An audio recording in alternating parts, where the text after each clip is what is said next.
Ladies and gentlemen, welcome back. So, when I went about 5 feet further, after I chopped off, a bunch of Githyanki popped out and said, "We're gonna kill you!" What actually happened is, because of how this game works, I had given a move command to here. And as I was wandering, it was like, hey, there's a Githyanki patrol ahead. You know, the little warning sign that Voss gave us.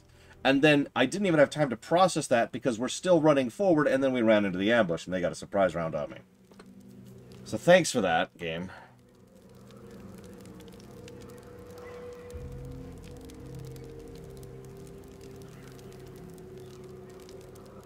Excuse me, apparently I'm more thirsty than I thought. I just drained my entire cup. Ah. Second of all, you see this timer? Do me a favor, please. When this hits 31 minutes, say something. Okay? 31 minutes. I'll try to keep track of it myself, but... Oh, we also leveled from that fight. It wasn't a hard fight, it was just the surprise round was irritating, because they were all focus firing on me. I'll tell you in 31 minutes, Act. It is as we knew. My people have turned their blades against us. Lorsha! Emerge from the shadows and descend from the skies, and we will grant them their only just fate. Death. Cool. That's, good to have life goals, I guess. Yeah, do you think we will successfully reach Act 3 in 31 minutes? I don't know, let's level first. Let's tilt the scale slightly here. So we gain a level 5 spell.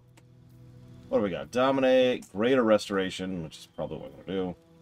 Old Monster, Mass Cure Wounds, ooh, Planar Binding, Seeming, and that's it.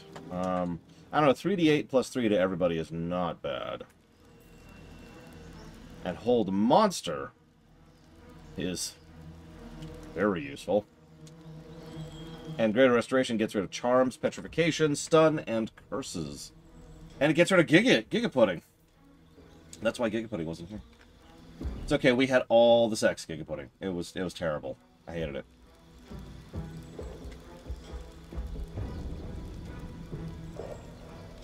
You see what I mean, Act?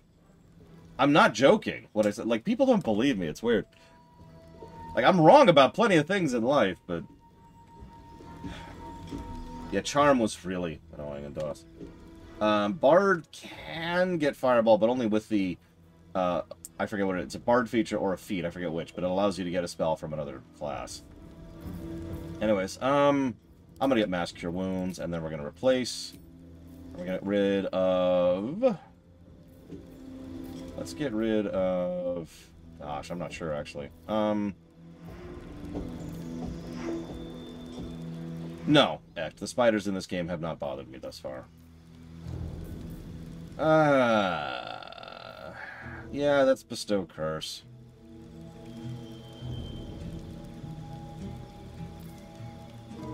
I don't want to lose any of these, honestly. I'll lose Polymorph. I'll be boring. And then we'll get Greater Restoration. There we go.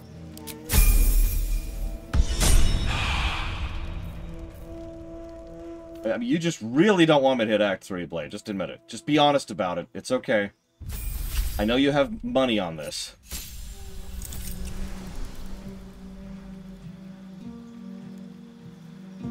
So her crits are barely better, and she's still bare. Cool.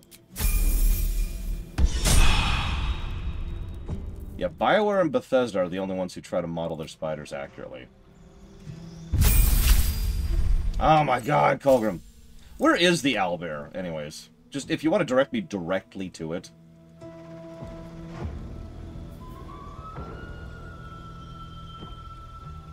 That's a weird feature. Near the entrance. Alright, well, hang on. No time to dally. Good news is these are dead levels, so this is taking no time at all. Oh, yeah, she gets a new spell. So she gets a level 5. Let's give her... So what do we have? Greater Restoration, Mass Cure Wounds. She also gets Flame Strike, which...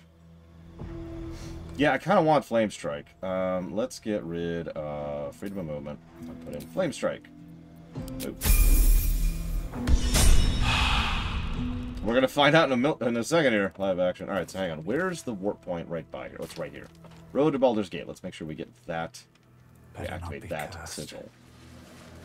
The shadow curse will soon be forgotten, thanks to us. Okay, it appears we have it unlocked. Just making sure. So yeah, there's our warp. Oh, so this did actually used to be pretty big. But... Yep. Okay. So no going back. I do have a new bug bite. That's always fun. Well, you see, Czar, gameplay and story segregation. Now, yep. Sorry, no owlbear. I'm very sad about that. Owlbears are fun and cute. Okay, so we're gonna save here because I legitimately don't think long rests are really gonna do anything. At least not with regards to Astarion. I don't want to waste my resources. So we're gonna rest. See if anybody has anything new to say. They do not. Gonna end the day. Okay. We're gonna end the day. Hello, okay. No, I haven't seen any pigeons.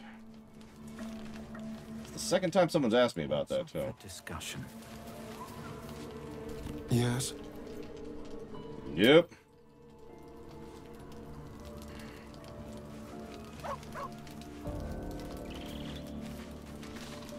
What's on your mind? Nothing.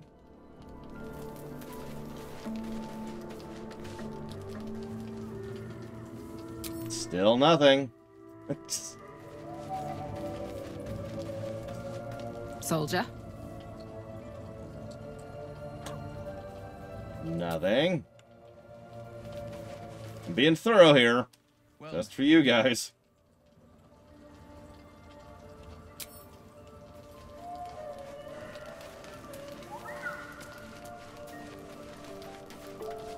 We must press forward. Let's deal with Ketheric, then find Voss in Baldur's Gate.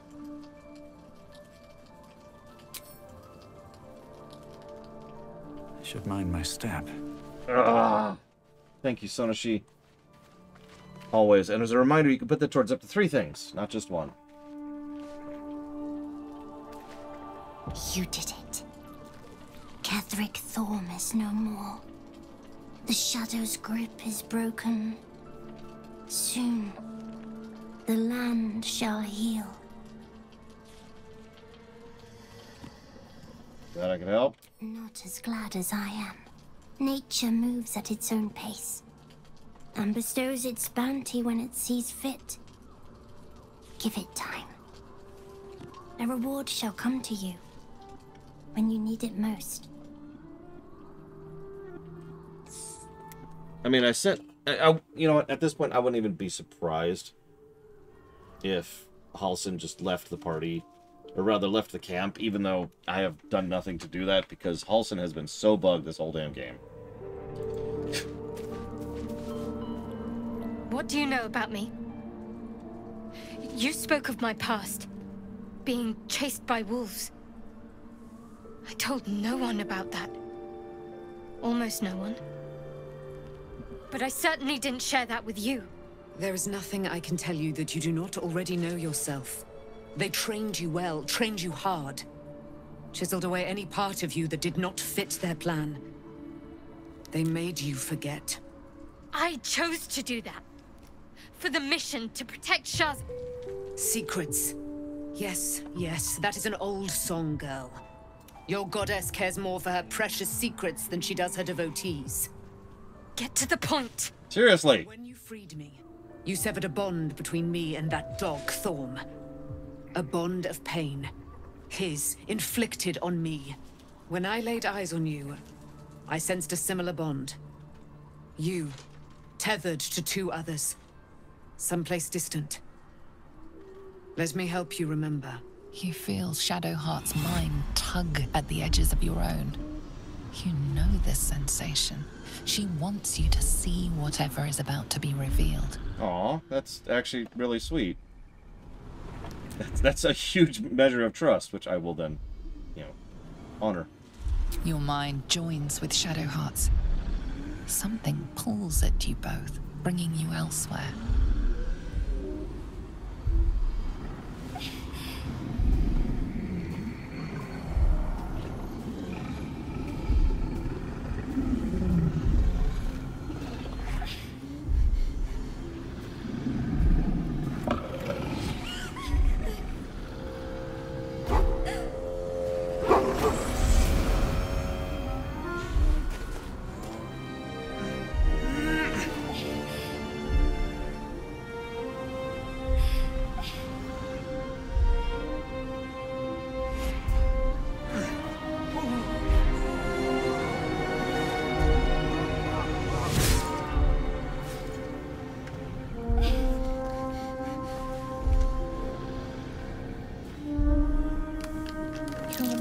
It is a common right among Selûne's followers to send their children off into the woods to find their way home.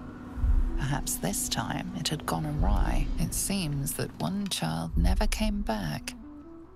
She was taken. What? Who was that man? You already know. Did you not see yourself in him?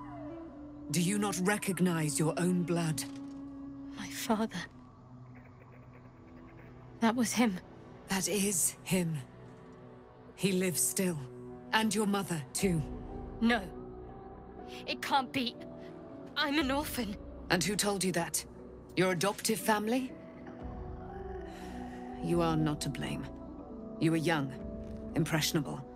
They took you because they wanted to break and remake you. But you are a child no longer. You are a woman. One who knows what must be done. My parents. I need to save them. Obviously I called this, but I don't feel like I deserve credit for that, because this is just what Sharans do. What happened to Shadowheart isn't unique. It's not even uncommon. This is normal. Like, this is one of the most common ways, to my knowledge, that the Sharans actually recruit new people.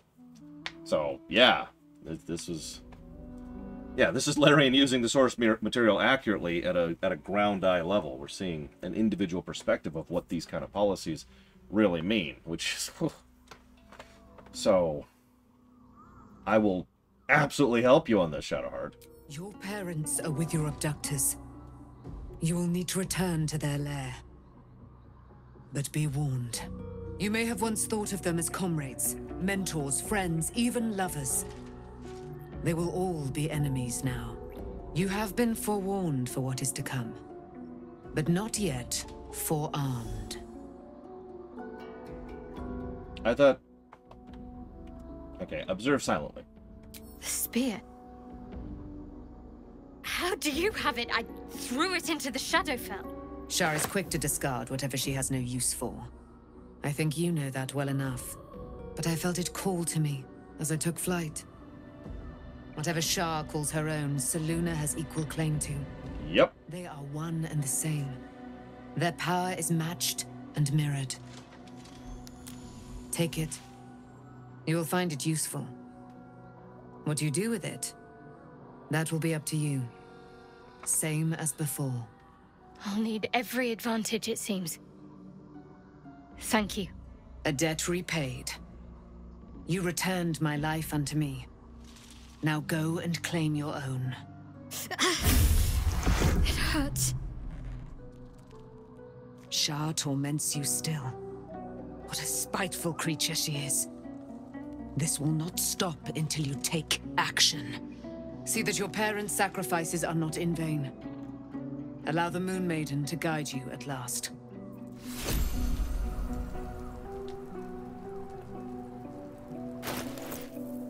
And of course, we have the spear, so hang on. Let's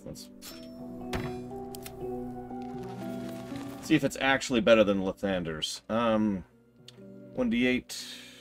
You gain advantage on wisdom saving throws and perception checks. You gain dark vision up to 40 feet. It's a +3. You gain moonbeam instead of sunbeam. Yeah. We also gain moon mote. Illuminate the area around you with wisps of moonish light that make movement difficult for enemies and bolster your allies' damage. the start of their turn, each hostile creature within the light must succeed a wisdom saving throw, or treat the lighted area as difficult terrain. Each ally within the light deals an additional 1d4 radiant damage with melee attacks. That's not too shabby. But honestly, I still think the Blood of Lathander is actually better. Because, first of all, the Life 3 is bonkers good on the Blood of Lathander. And second of all, she just passively makes undead worse, just by being there. We also sacrifice much more to get the Blood of Lathander. That's very true. That mace is just bonkers. So, you can go ahead and keep your spear. Can we get a shield instead? Can we get the shield of Aloon? Saloon? Excuse me. Saloon. Aloon would be a very different thing. Yeah, so you hold on to the spear. The Stark Justiciar thing, I think maybe we'll take that away, though. We've got a long road ahead. No reason. Okay, so. Let's see if Shadowheart has anything new to say. Walk in death. Wherever she ended up. There she is.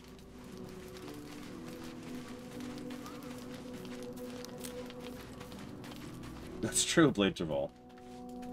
Aren't you a sight for sore eyes? Aww.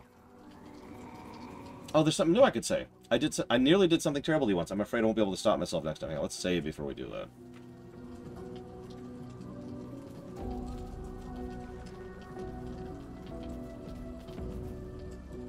Oh, yeah, by the way, sorry, this may or may not be a spoiler, but that wound is almost assuredly a wound on her parents.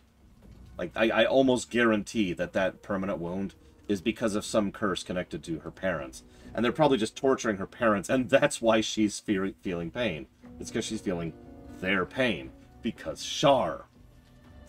Have you ever wondered why, at the very beginning, when it was like, hey, I follow Shar, ugh, that's why. I've seen your resolve. Whatever is trying to control you, you're stronger. Okay, well, I'm glad you believe in me. I have been cranking my wisdom stat, specifically as kind of a self-imposed penalty, in order to push through this plotline, so... It's like when I play a fighter and crank my charisma. Which I do all the time, by the way. What else do I need?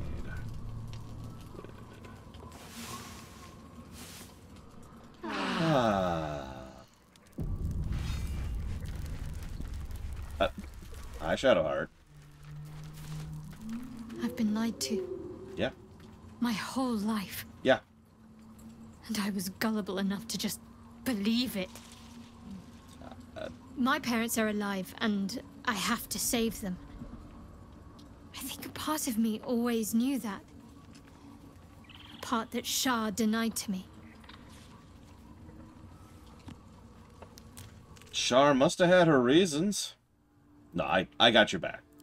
Thank you. But I want you to refrain from foolish heroics. When the time comes, we'll be entering a nest of vipers. I couldn't bear to lose you. Not after everything. We'd better press on for now, and hope we're ready when the moment comes. So... But before that, there's one thing I need to see to. What? You'll see for yourself soon enough. Just leave it with me. Okay.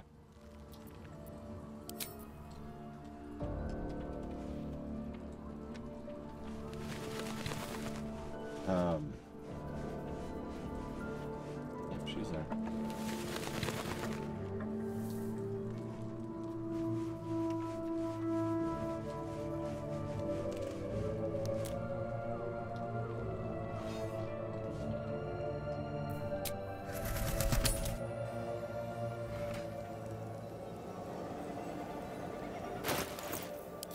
My faith will guide me.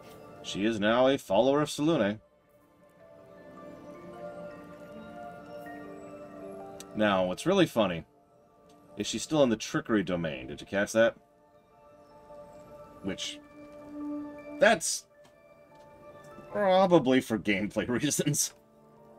I'm not gonna whinge about that. But you know what? I'm so tired. I need a rest. I'm so tired. Oh man, let's just take a settle right now.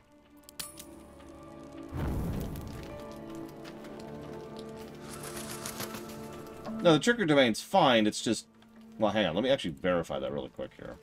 I'm pretty sure Salune does not offer the trickery domain. Oh, never mind then, Funpop. Apparently in 5th edition you can just pick what domain, you know, whenever you want to. Never mind.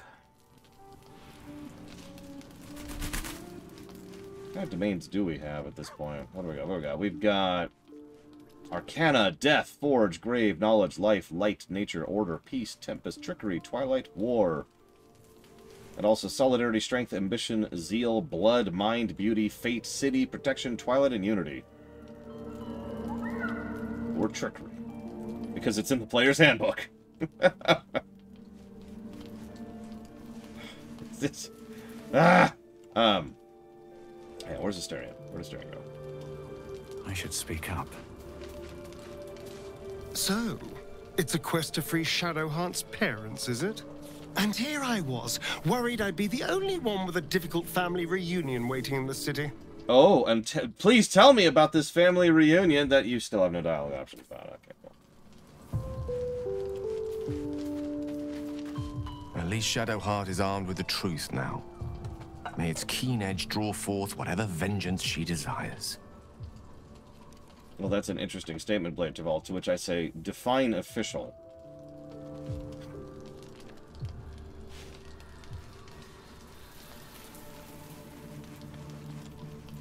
Yeah, Asterion may be bugged. Where is Hensel? I didn't see him last time, but I wasn't really looking.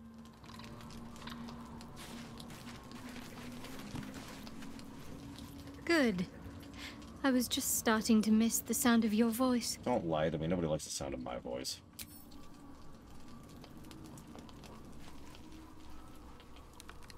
Time to press ahead. Officially released books. Oh, okay. Well, in that case, we have to remove from that list Beauty.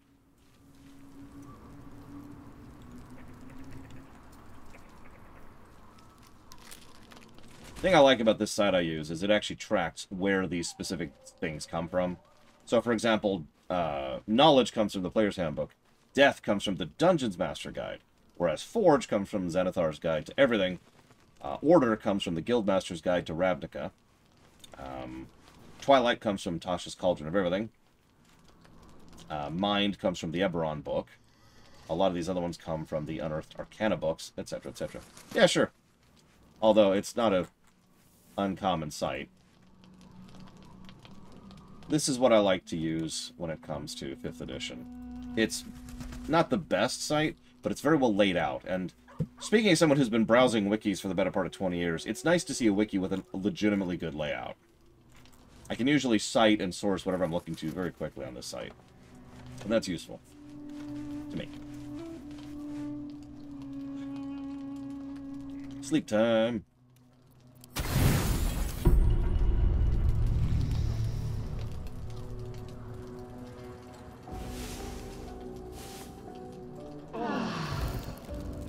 Okay. Oh, hang on. Be honest. What do you think of the new look? How?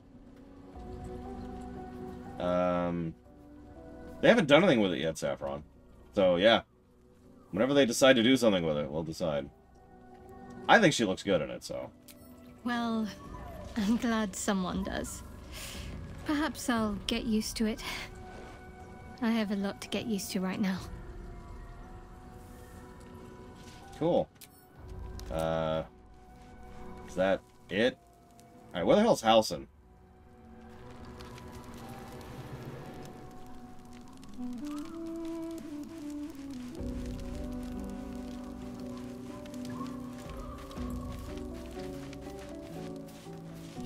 Oh, we have a new look for a new Shadowheart. Nice as it is, she still doesn't have the best hair in the camp. No, that would be me, obviously.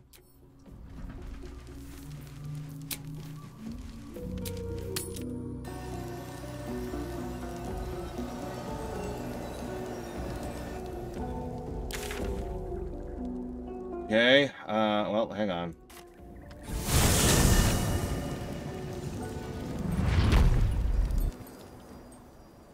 Oh, God, where am I? Here we go. Nope, that's not where I want to be. Stop, stop, stop! Oh, well, whatever. Dead levels are levels which are boring or dumb, or have no real benefit to them, aka dead levels.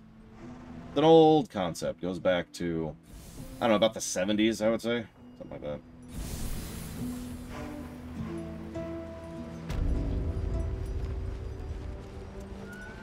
I ought to do the rounds again. There's no point. Everyone's wrecked. Leave him be. Come on, he was around here somewhere. Thanks for what? Where did I leave that damn hammer? Back in the shadows. You're one of us. Yeah, I was reading that apparently Halsin was originally a completely temporary person, and people liked him enough that they shoehorned him in, which explains a lot, really. I swear, I can already feel a change in the air. Like the curse itself knows its time is short. I'm glad I could help. I knew I could put my faith in you. If only we had met sooner. So, join me? Good. Now our roots can deepen. Together.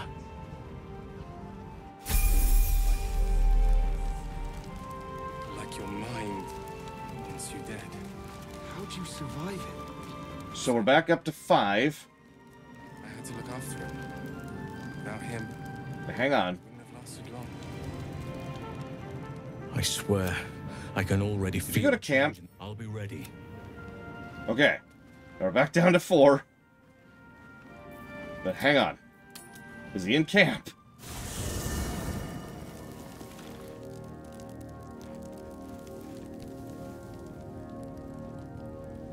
Who's that? Oh, it's Jaheira. Okay, whatever. Withers, Arabella, Gale.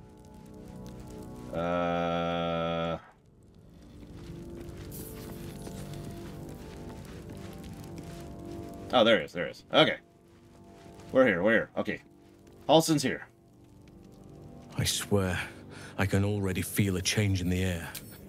Yeah, okay. Cool. And just to be extraordinarily thorough, I'll give it a shot.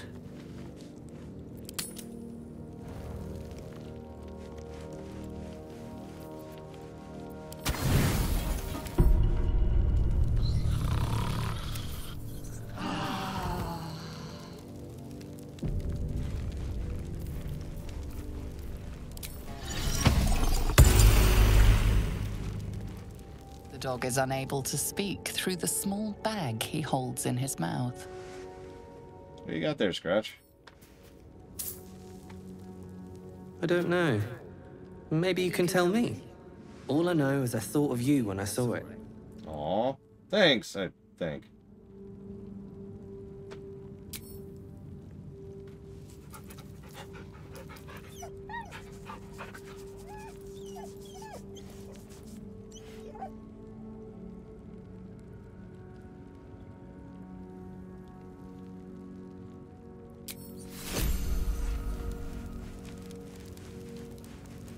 Okay, so.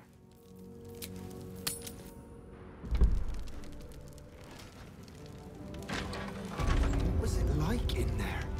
I'll say, we have a druid. We can deal with lights.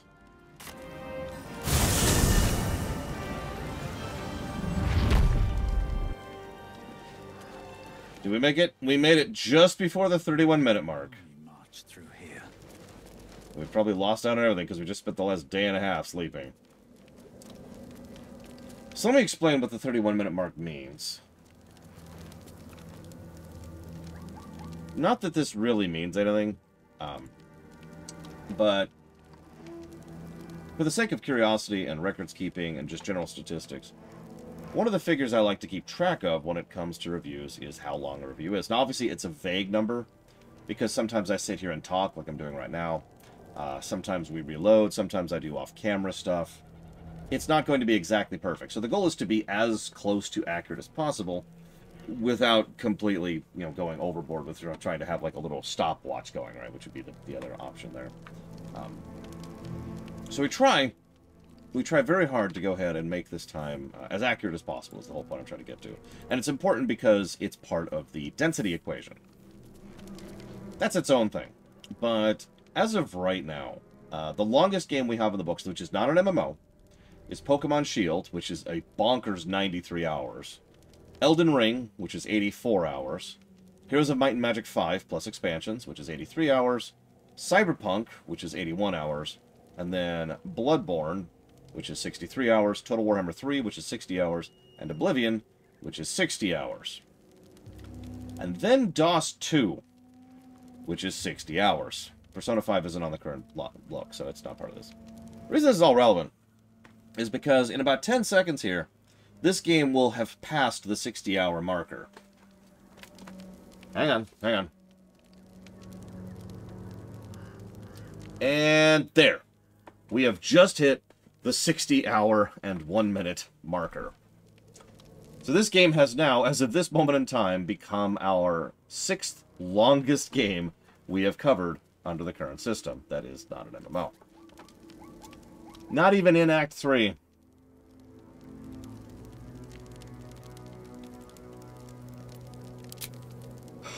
Yeah, Dragon Age Origins will probably be just as long.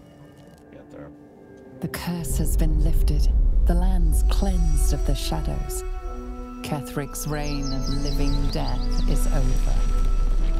Your courage has been tested, and in this at least, you have triumphed. Yay!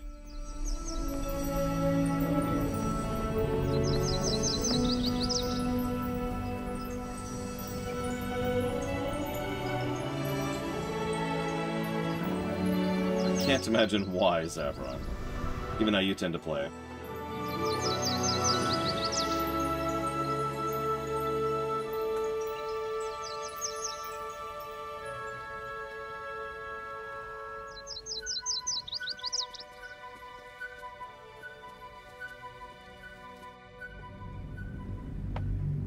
Now, are you an evil drow or an extremely evil drow, Saffron? How's this game been compared to my expectations? Pretty much exactly what I was expecting, to be very honest with you.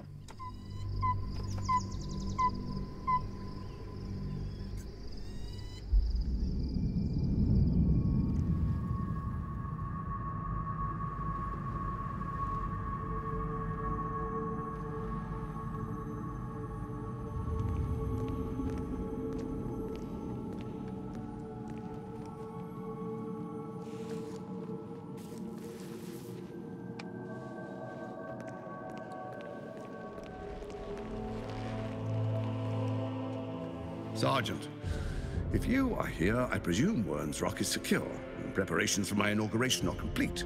No, Lord Gortash. We were interrupted. Another quake in the lower city. More severe this time. So you came cowering to my chambers? I'm flattered, Sergeant. But even I cannot command natural phenomena to cease. Forgive me, my lord, but there is panic in the streets. The people are afraid. Perhaps the people would be calm if you kept your nerve. I expect better from the Flaming Fist than to run scared from a slight tremor in the earth. Get back to your duties. Duties, duties, duties. Patrolling and saluting and following and bowing and scraping. Yes, sir. No, sir. Rip and cut your throat, sir. Your plan is falling apart, lordling. Give me a reason not to cut you to ribbons. Control yourself, Orin. We need to focus on reuniting the stones or the brain will break free. These quakes are just the start. Neither of us expected the Prism Bearers to kill Ketheric. They'll be traveling to the city. Let's make sure we give them a Baldurian welcome. My prodigal bloodkin is among them. They live? Barely. I made mince of their ugly mind matter. And if they dare return, I will strip out their offal.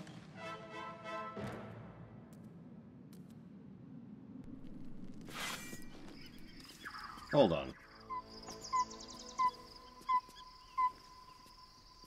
Gods, I could sleep for 100 years. Looks safe enough for a night, I reckon.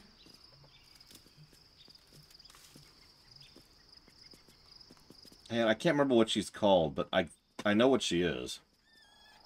And it's funny.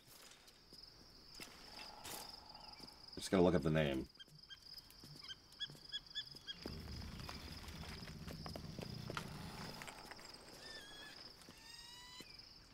Okay. And the game forces me to long rest. God damn it, game, I just slept for a day.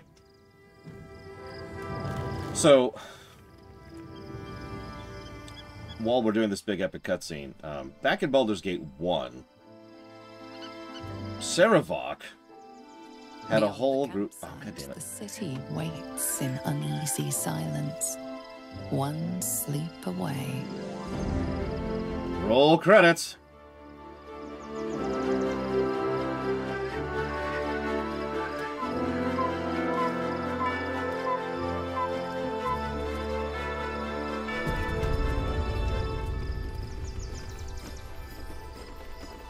Back in Baldur's Gate 1, Saravok had a group of doppelgangers who were part of his retinue.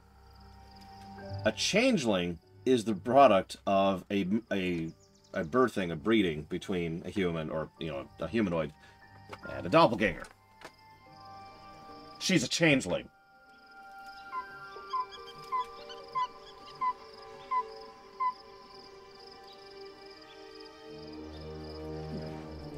The thing I couldn't be sure of is which was which, because I knew one was birthed from the other, changeling or doppelganger. I couldn't remember which was which, so... Look, what Saravok gets into is none of my business.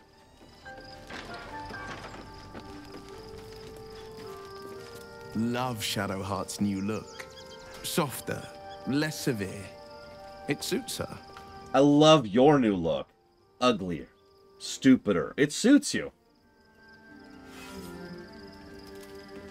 So anyways, how'd you lose your eye?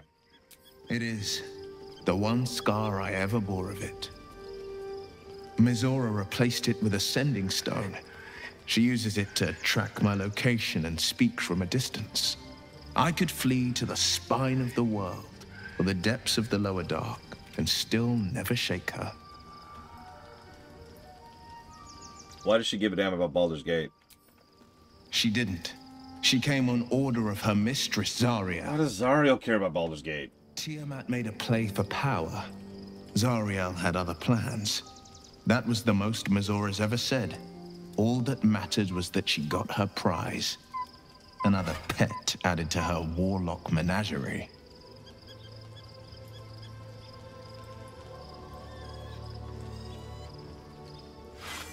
What about your dad? He returned to an unsuspecting city and a wayward son with a smirking devil at his side. I tried to tell him the truth, but my mouth couldn't form the words. I'd led him to the battlefield, but Mizora had swept it clean. I showed him my stone eye, but he only turned away. After, he said only one word. Go. So I did. Okay, well.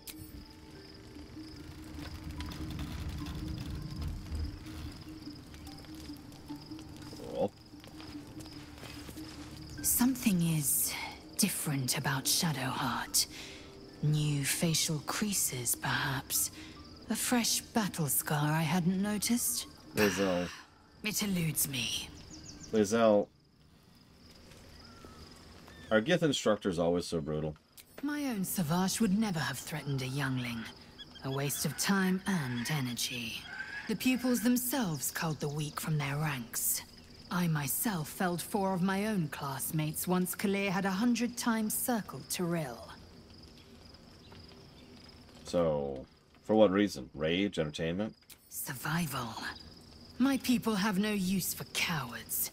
Every trainee that I slayed was either too weak to withstand the lessons, or was cocky enough to pick a fight they could never win. They underestimated me, so they paid the price. The Githyanki are only as powerful as their weakest warrior. Jaquith de Venzir, the termination of the frail, strengthens us. Uh-huh. Not sure I agree with anything that just poured out of your mouth, but that's okay. I've seen the kind of things that pour out of your mouth.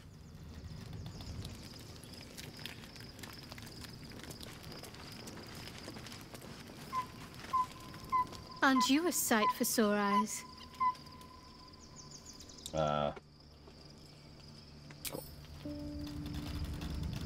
Yeah, no, you notice I've started calling her Lae'zel, something I did very deliberately. I was curious if anybody would pick up on that.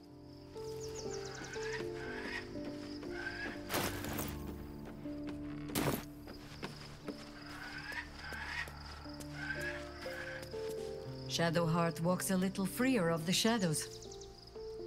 She could shave her skull and paint it purple. It would still suit her. I mean, that's her call if she wants to. I'm whatever on that. So, who are you again? That speaks well of your taste. I've heard my share of bad ballads about things I never did. If you have questions, ask. Just don't expect my answers to rhyme. But... okay. So you fought the Dead Three before? It was Baal alone we faced in our time. And, bad as that was, he had no elder brain for a lapdog then. Help won't come from the history books, or from any old tales I can spin you. This is your story to write. There. Have I fulfilled my role as your wise and wizened elder?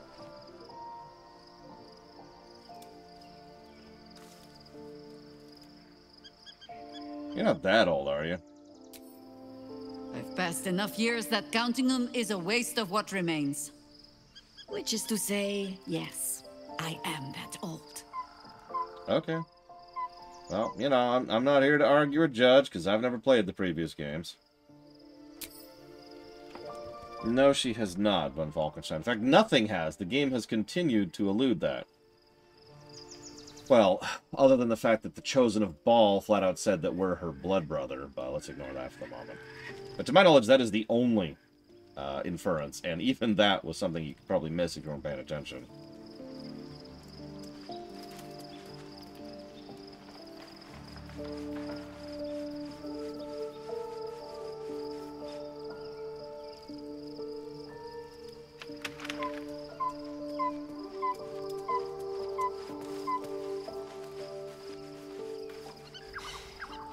You saw Gortash, didn't you?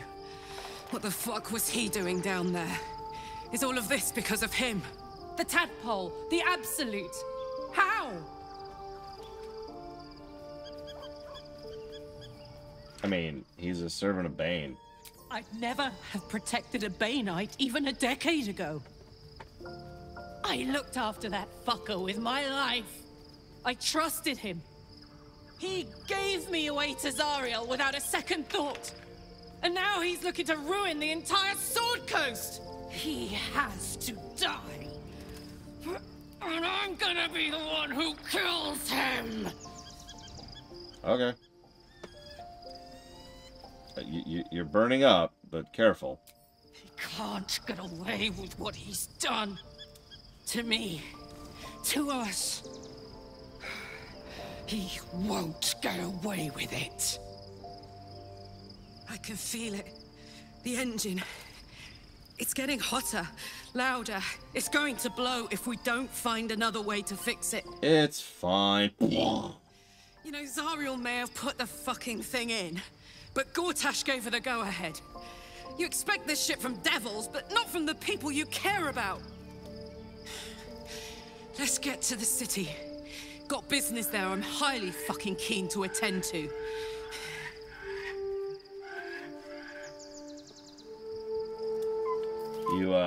You're glowing enough that I could see you from here.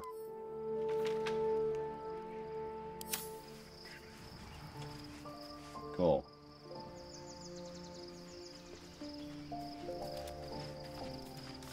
Looking forward to a bit of rest, if I'm honest. It's been a long century. Didn't you spend most of it dead? Be gone, friend. I have a darling to adore. Okay.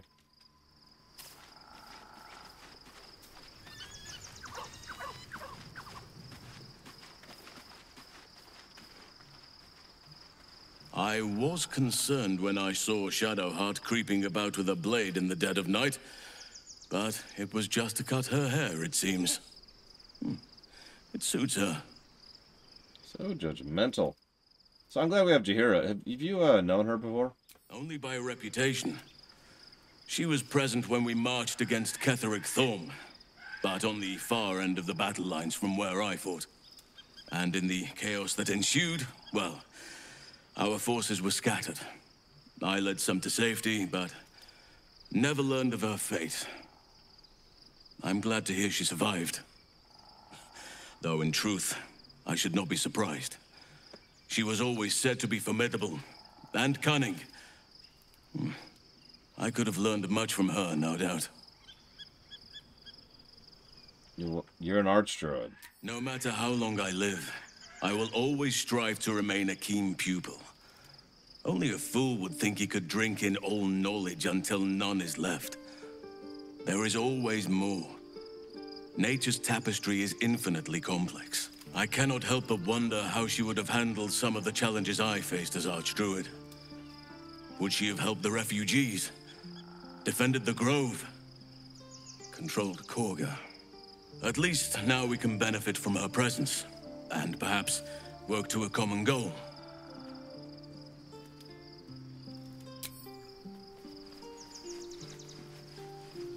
Yeah, so, to give my opinion on Will very briefly, he's a kid, right? I mean, yeah, I know he's literally 24, but my point is, he's a little too full of himself, which is fine, that's a normal kid thing to do. But he also is only looking at the surface level of things. It's a very kid thing to do. Let's assume, for a moment, that it is within the realm of possibility that the city was actually in legitimate danger, which, to be clear, I don't actually believe. But let's let that go. Let's assume the city was in danger. Okay, sure. So he then assumes that his taking this pact in order to save that city was the right choice because the only consequence, the only payment for that action, is his soul and his damnation. Which is stupid because that's not how that works. He's only looking at the surface layer of things and not thinking about what could be done to, with, and by him against his will. Something that's already started happening, if you've been paying attention. And that's kind of the thing that irritates me, is at no point in time has he showcased even the tiniest bit of regret. Not even just the littlest bit of, oh man, it sucked, but, you know, maybe it was worth it at the time. No, instead, he is steadfast in the fact that what he did was the correct decision because his name is Jonathan Archer. Oh my god! Blade Travel! Lorshock! Yeah, exactly, Kirwanas. It's like, dude, okay. Yeah, just... Look, I didn't name him, okay, Ewo?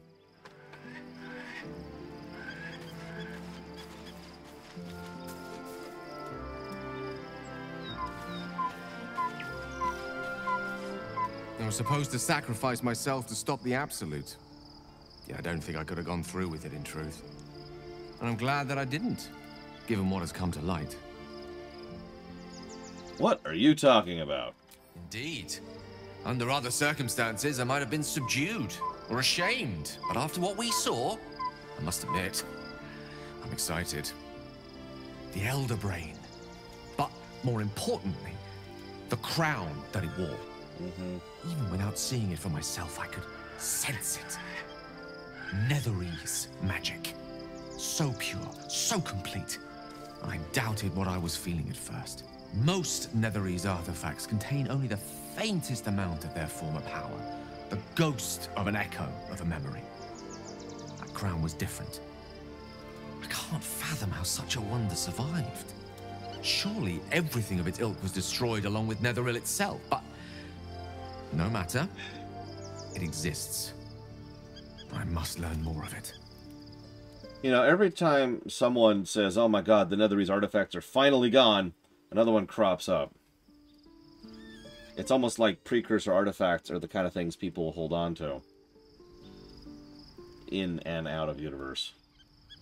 So, hang on.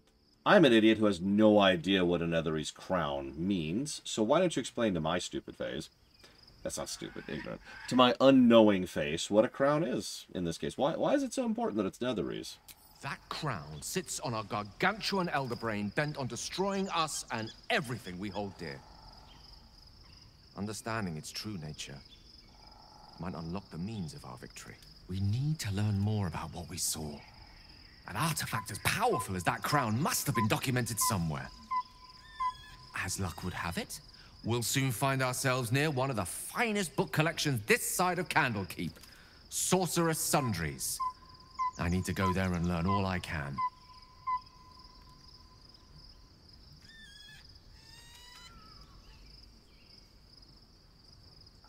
Sure. The only kind I have? Ha! Sorcerer's Sundries is no mere trading post. It's been serving the arcane community for centuries. Their collection of rare tomes is unparalleled. Netherese texts are hardly commonplace, but I'm certain they'll have one or two stashed away. You'll have to forgive my eagerness, but if my suspicions prove to hold water, this could be the answer to all our problems. Gale, do me a favor and be slightly less enthused about studying Netherese magic. Please? Gale? Gale! Okay, okay. Get Nop. Gale? Okay. Alright, this is it. This is the moment where we'll finally be able to see Asterian's quest chain. I'm ready. The gate is closed, as is Cazador. Who? And we are no closer to knowing why that bastard is so obsessed with getting me back. You know what that sounds like? That sounds like you skipped a few steps, but we're just going to go ahead and get you back on track here, which is actually a pretty common thing in these kind of script-based games. Scripted-based games. So, I know everything you're talking about. We'll figure out why. Yeah, we just sequence broke. So we'll figure it out, man. Whoever this guy is, and he's been trying so hard to get you back. Yeah. Please tell me if you found anything else about him. I think we should track down my fellow spawn. That I know exist. Looking forward to a reunion, but perhaps they'll know something. Uh-huh. If we can find them, we can force them to tell us what he's been doing since I was gone. And honestly, I imagine they'll be coming for me in the night if I don't. I would rather we sequence broke than we're stuck without being able to progress, Dr. Winter. Oh, for Christ's sakes. I'm sorry. I'll be right back.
Unless cazadors change their orders, they'll be in the dens of this town, seeking prey.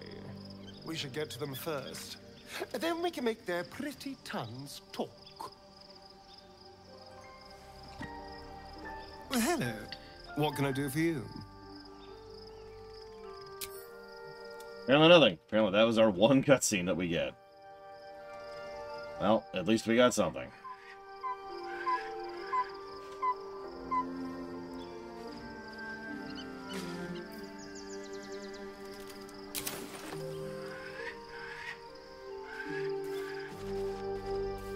A lot slower than I'd like, Giga. But now we're in the slow story. Oh god, kill me. Sorry. I cannot wait to continue to play this game.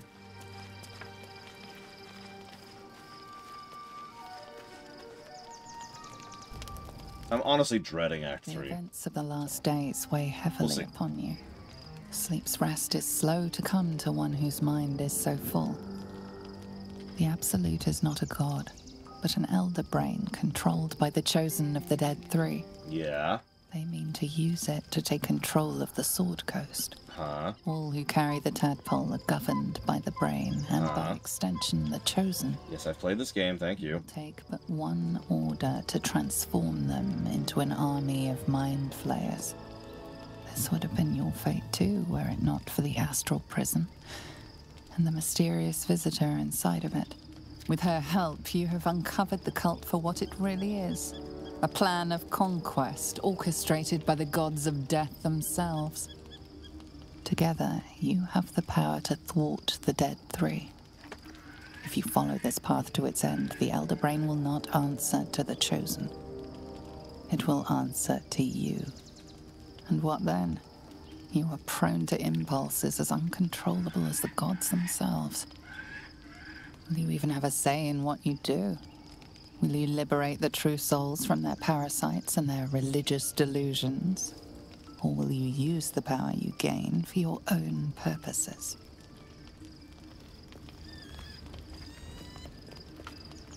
Yeah, no, it's a Baneite plot. This is straight up a Baneite plot. It's simple, convoluted, and stupid. And yeah, Act 3... Okay, so let me explain why I'm dreading Act 3, because there's several reasons. First of all, by multiple accounts, Act 3 is the least polished of the acts by far, and we haven't exactly seen a lot of polish in general. Problem 1. That also leads immediately into Problem 2. It's probably going to be very buggy, which there's nothing we can do about that, and Lord knows we've been stumbling over bugs, and the density has been going up ever since we left Act 1. This also leads us to the final problem. We're probably not going to beat Act 3 until, if my current estimations are even close to correct, Saturday. So, it's very long, buggy, and probably unpolished. And none of those things sound like a good thing to me. That's why I'm dreading Act 3. I will dominate the world!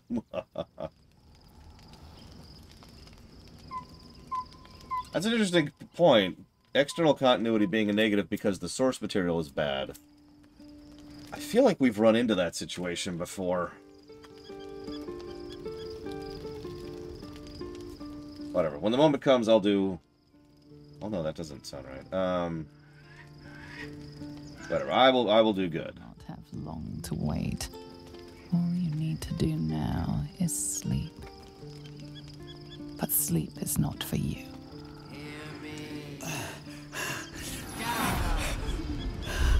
The reckoning is upon us! The city thirsts for domination. March! Join power.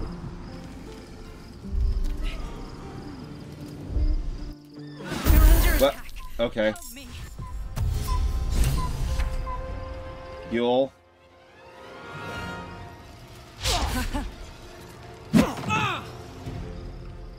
Her voice commanding. 1d6 damage per turn. Also have a -1 penalty to int, wisdom, and charisma saving throws. Courting curmudgeon! It's okay. We have our gear on, Which is funny, because in actual D&D, there's a feat, well, excuse me, in 3.5 there was a feat, which I knew a lot of players who would take, because it allowed you to sleep in armor without gaining exhaustion. Which sounds pathetic, but no, that's a lifesaver. You only need that to save your life once to use that forevermore. Endurance, exactly. Oh, apparently it's also in 5th edition, my bad.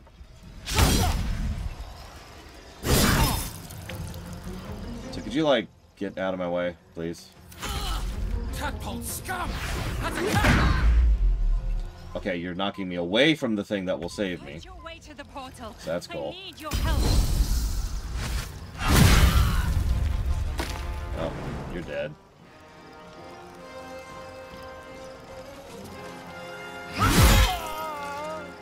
You know, maybe I should just turn Karlach into another fighter. I don't know. I'm starting to get a vibe here. Because fighters are fighters. So I feel like this isn't the time to hold back on using spells. So, hang on. Oh god, we have too many spells! Alright, alright. Yeah, Lae'zel's gonna get a 3rd attack at some point. And then it's just, she's just gonna be a tripper shredder. Right now she's using superiority die, because I thought that'd be more interesting, but she can just shred right now.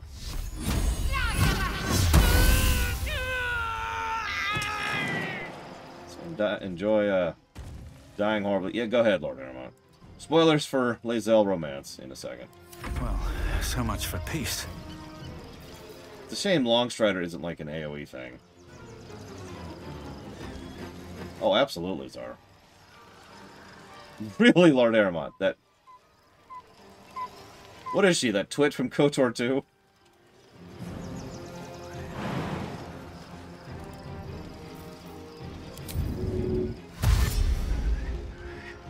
On my way. The handmaiden, thank you.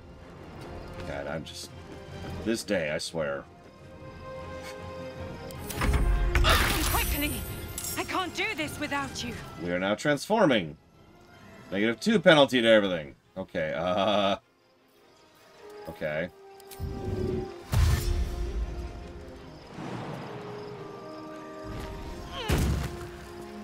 Aye, aye. Why are you... Oh god, she's encumbered because of... I don't know what, actually. Something's encumbering her. I mean, she's wearing a lot, but she wasn't... Okay, whatever. Just drop immediately.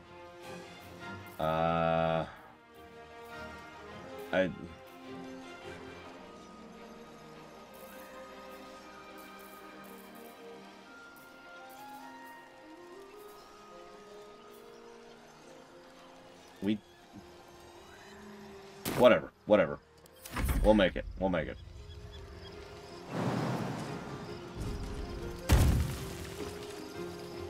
We'll figure it out. Just hang on. Heading there.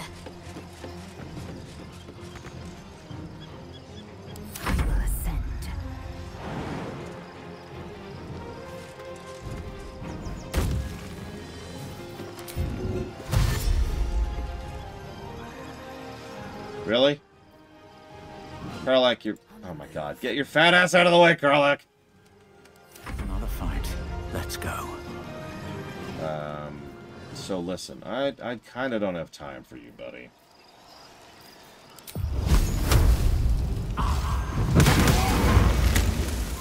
Okay, so that sucked.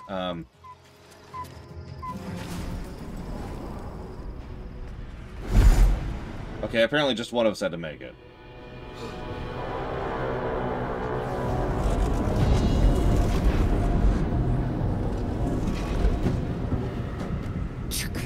That orb is about to erupt!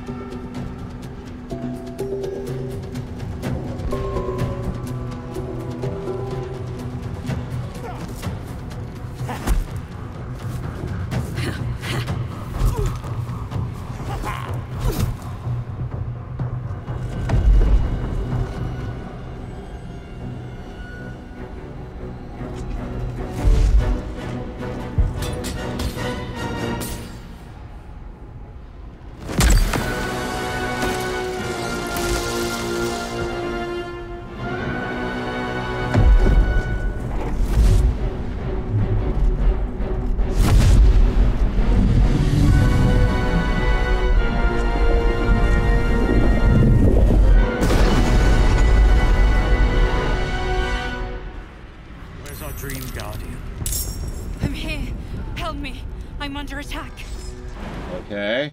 Cool. Friend of Gake.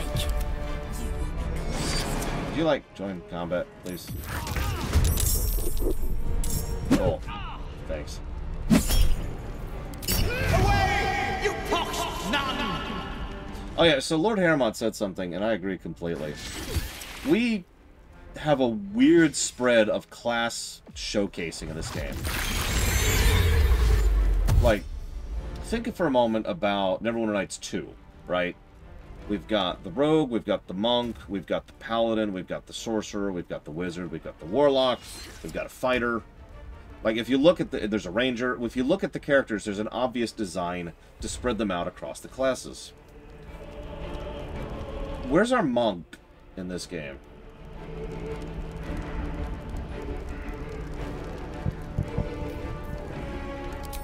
In fact, where's our paladin in this game?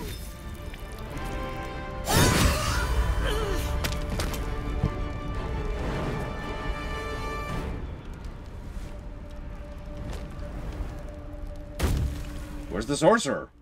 While we're on the subject. Minthara would have been paladin. Okay. That feels like an asterisk, but I'll give you that.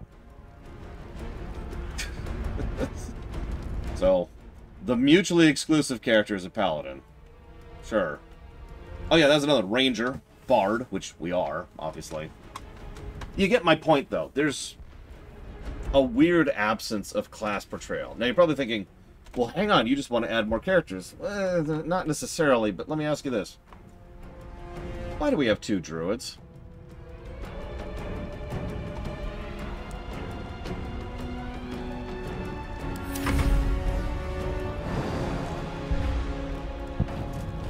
Whoops.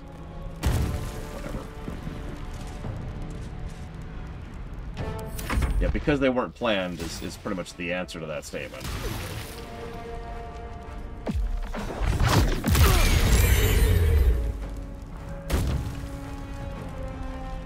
Yeah, 2 druids being mutually exclusive would be less of a problem, but instead we just get 2 druids.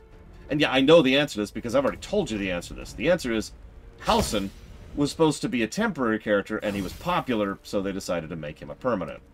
Victory awaits. And Halsin has felt one of the most tacked-on characters in the entire game, probably because he is.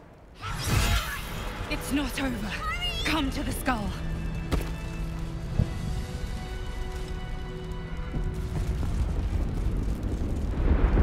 Hurry! I can't hold them back alone. Yeah, Halsin is not going to be a positive to anything, I'll tell you that.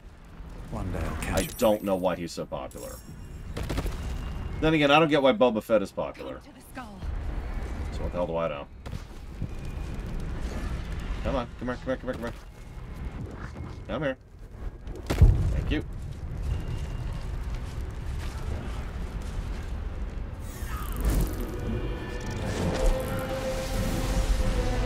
So there's the other dude. I don't remember his name. The Usurper. And there's an Illithid. Orpheus, that was his name.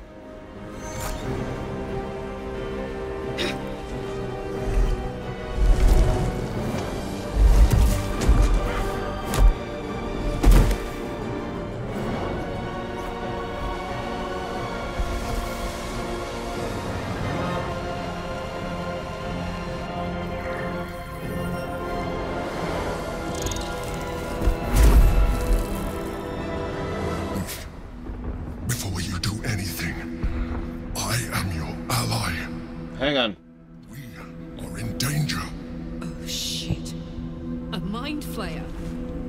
The Githyanki is the source of our protection against the Absolute. I must subdue him, or everything we've worked towards is lost.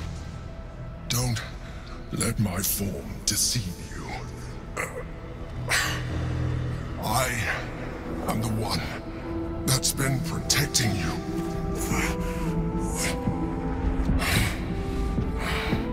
I am the one that came to you in your dreams. Help me.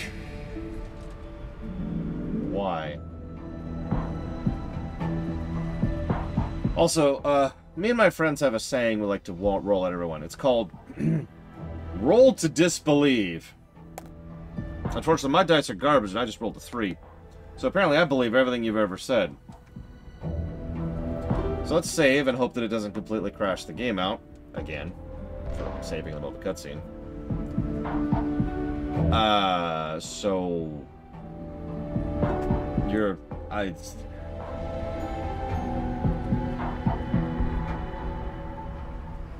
The fact that you're an illithid is extremely obvious. What is not is why you're doing any of this. So we could talk for now, but if you get anywhere near me, I swear to God. What is it with this battle you're fighting? The Honor God. Eliminate them. My forces are weakened by their assault, but with your help, we can turn this around. Destroy the God. I will subdue their master. I mean, anybody wearing that armor is suspect, I'm just saying. Together, we can turn the tide.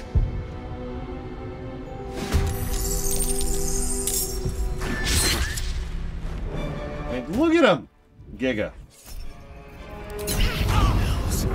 I need to hold on. Yeah, his... Don't give in! Monks, am I right? Oh my God, they're rolling bonkers against me right now.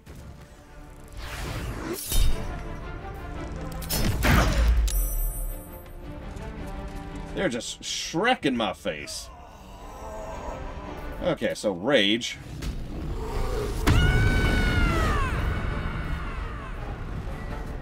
I've never played a monk in 5th edition before Colgrim. Wah wah.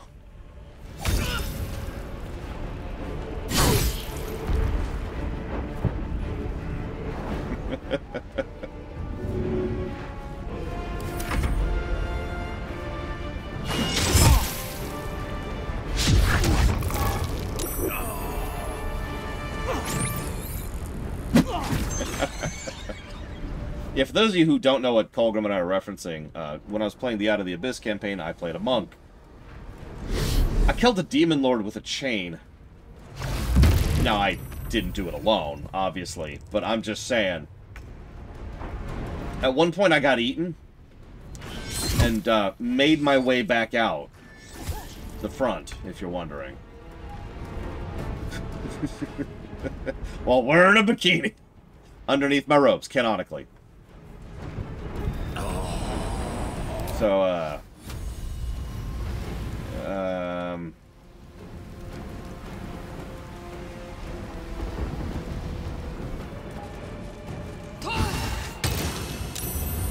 of course he's saved. Oh my God, just... Wow.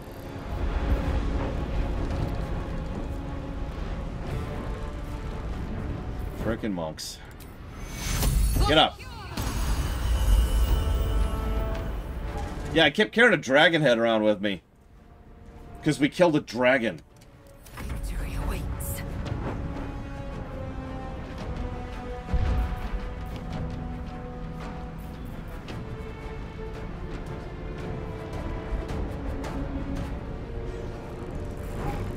Nah, hang on. I got this. I got this. Lae'zel, carry me to victory, please. Oh my God. And we're back down.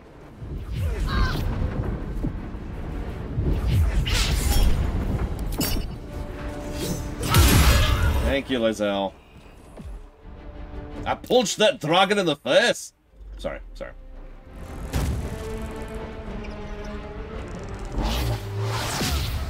Honestly, one of the only reasons I wasn't tempted by Monk in this game is because of the fact that I've already played one in 5th edition. Like, extensively played one in 5th edition, and it was awesome.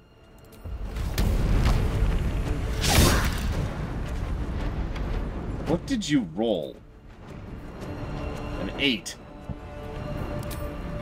Herlock, I really need you to do better. No, better than that.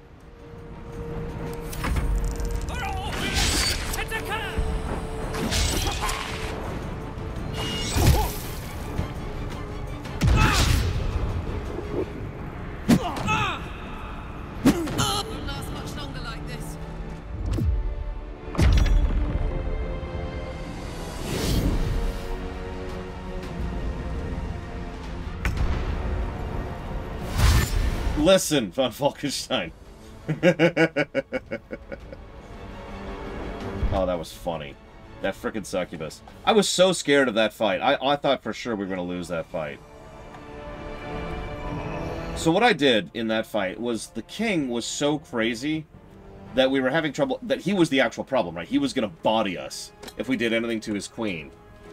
But the thing is, there's one thing that would piss him off more, and that's someone else being on his throne.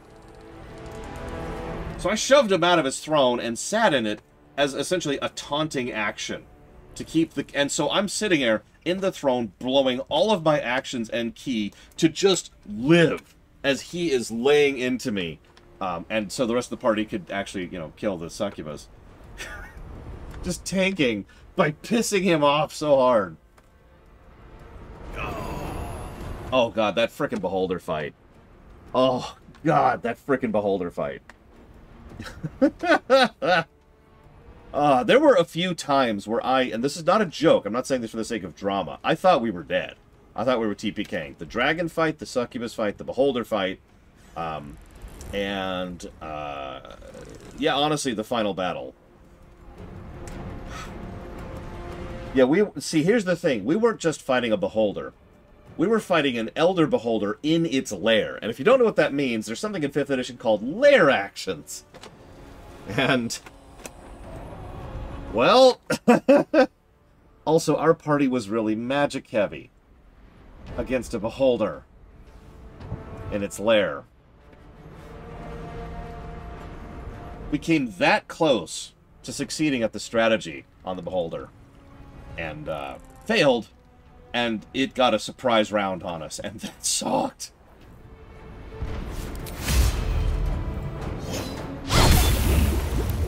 Did you just roll a 1?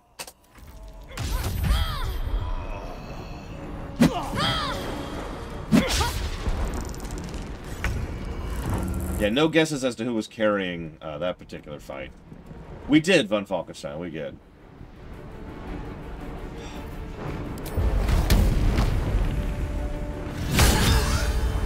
Kind of fire.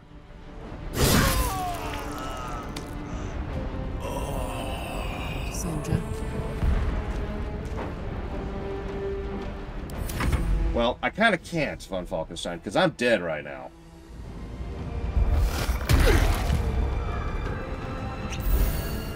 Like, they beelined my face so hard. They were like, Bard! And just nuked my face right off. It's over there, being eaten as pizza.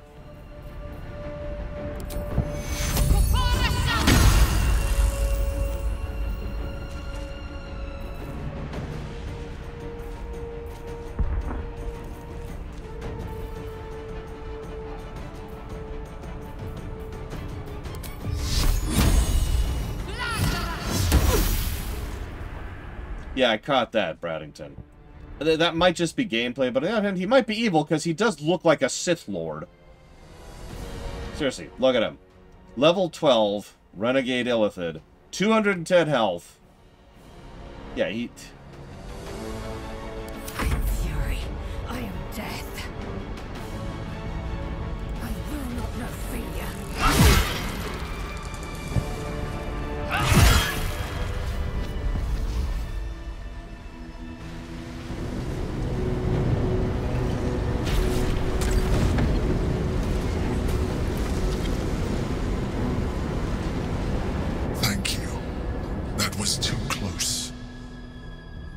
Don't look at me like that.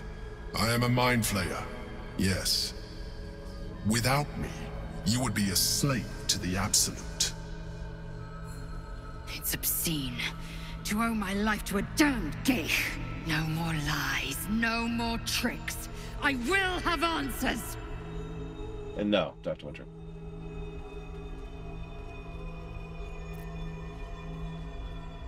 I prefer the other version of you. No. I have always suspected you were a Mind Flayer. The only thing I didn't suspect was I thought you were an Elder Brain. I suppose it was considerate of you not to bring it up before. And I ask that you do not judge me for it now. It's like I said before. I'm just like you. An adventurer, I came from Baldur's Gate, though I was never one to be constrained by circumstance. I longed for more. That longing brought me to Moonrise Towers on a search for treasure, to a colony of mind flayers who caught me, changed me into what I am now.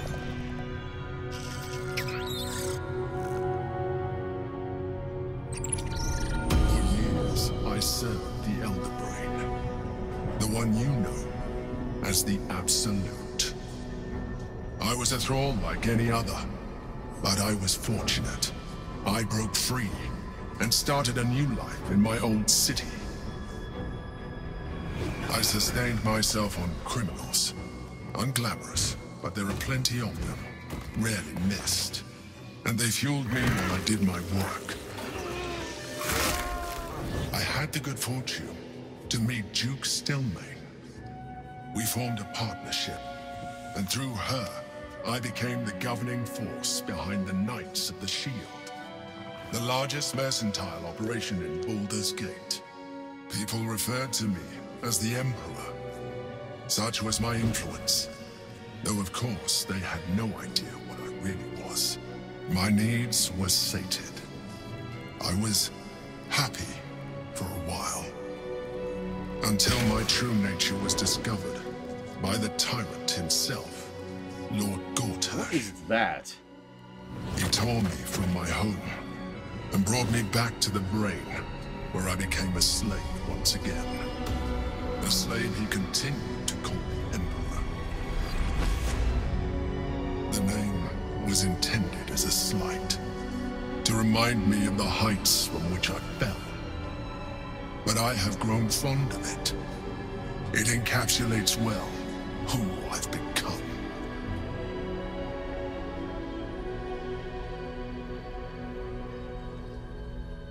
Did you have to eat criminals' brains?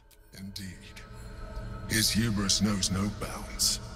To enslave me, that was his nature.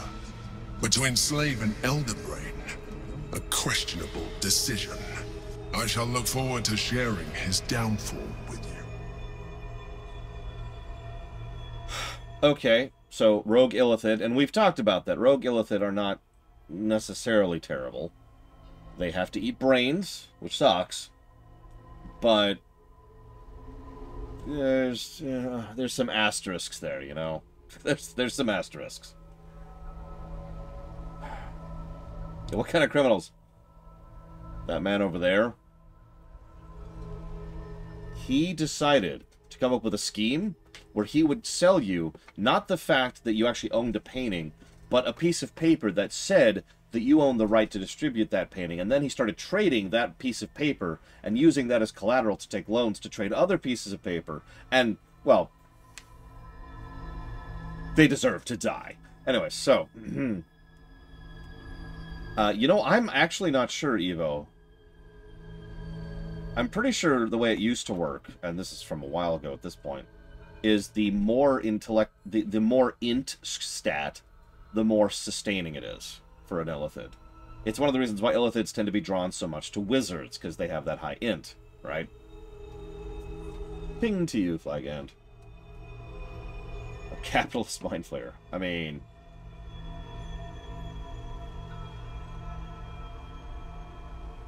yeah, it's exactly. Illithid goes after an influencer like... eh. Listen, Kay. Okay, here's the real answer. So very, very recently, like 2 weeks ago, Twitch introduced this new thing where it like automatically flags things for all different kinds of categories. And if you don't, you'll be penalized and your Twitch account will be removed and all sorts of other dumb stuff like that. The point, however, being that I don't really have a choice on that. That's just Twitch being Twitch. Now here's the joking answer. Listen, Kay, you need your fainting couch because this game lets you pet dogs. I know. And there's not any cats. I can't even believe it. So who's that Githyanki in the sphere? Of course I know who that Githyanki is. It's Orpheus. Prince Orpheus, son of the first leader of the Githyanki. Orpheus? Impossible. He was slain by Justil Kithrak himself. Quite possible, I assure you. His power has been the source of your continued protection against the voice of the Absolute. The power to disrupt hive mind communication. It is the same power that enabled Orpheus's mother to bring about the fall of the Illithid Empire eons ago. A power she passed on to him, and that I leveraged for you. When Orpheus's mother left, a usurper took her place. Vlaakith declared herself queen of the Githyanki. Vlaakith wanted his power, but Orpheus rose against her, and so she sealed him and his honor guard within this prison. Bound by infernal chains, Orpheus could never leave. Bound by duty, his guard never would. They were close to breaking my hold on that prince. And if they had succeeded, we would be lost. I am relieved. You have embraced your potential enough that you could help me eliminate them. I haven't used a single power. Orpheus will be much easier to control. So, like, I feel like you're talking a lot, but you haven't really conveyed a whole lot of things that I'm really interested in. Like, hang on, let me make this very, very simply. Why? No. Gortash sent me on a mission to retrieve the Astral Prism. I was one of many, but the first to find it. How Gortash or the other Chosen learned of its existence, I do not know. The moment I found it, I felt a change. My free will returning. I followed the feeling inside, and found Orpheus. I realized what the prism was for. Containment. While my body was within the prism's bounds, my mind was free. I could resist the Elder Brain, the Chosen. Better yet, I could plan to overthrow them. All I needed to do was subdue Orpheus and find allies in the outer world. You. Okay. Was it you or Orpheus Vlaakith wanted us to kill when she ordered us to kill what was inside the prison? Most certainly Orpheus. He is a threat to her reign. Some Githyanki still revere him, in defiance of their teachings. Vlaakith was safe as long as they believed him to be dead. But as you can see, he is very much alive. I don't understand. The histories claim the prince was burned to ash in the skies. Your histories are fabrications. The prince was not killed. As you can very well see, he was imprisoned. She kept him this way because she was reluctant to eradicate such power. Power that she might one day wish to take from him. If the Githyanki ever find out what she has done, there will be civil war. Vlaakith will be finished. Do you have to waggle your tentacles while you're standing there? So can we seize his power? Like, is that a thing we can do? That would be a terrible idea. The moment he is free, he will attack you. Your only defense would be to kill him. And in so doing, you would doom us both. Even though he is subdued, you feel Orpheus's revulsion. A pulsing hatred that cannot be contained. The Emperor is telling the truth. To him, you are just another wretched Illithid. You carry a tadpole. As far as Orpheus is concerned, you are already Illithid. A sworn enemy, just like me.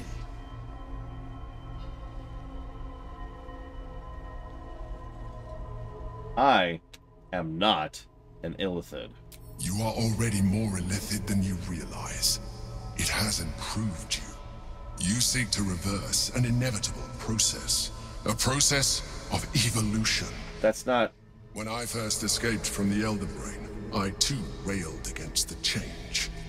But the longer I have inhabited this form, the more it has grown on me. Even if my original body remained intact after I transformed, I would not return to it. Doing so would only impose limitations. As an Illithid, I have far surpassed who I ever was before. You, too, should embrace this change.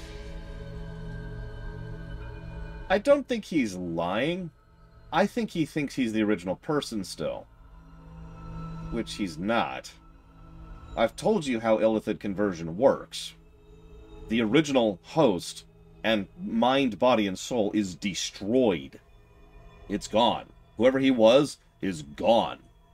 Now, this new entity may contain some of those memories thanks to being freed, but this is not the original person. Now, the difference between that may be moot, but I think it's relevant because it's probably tainting some of his desire and experiences to continue being an illithid.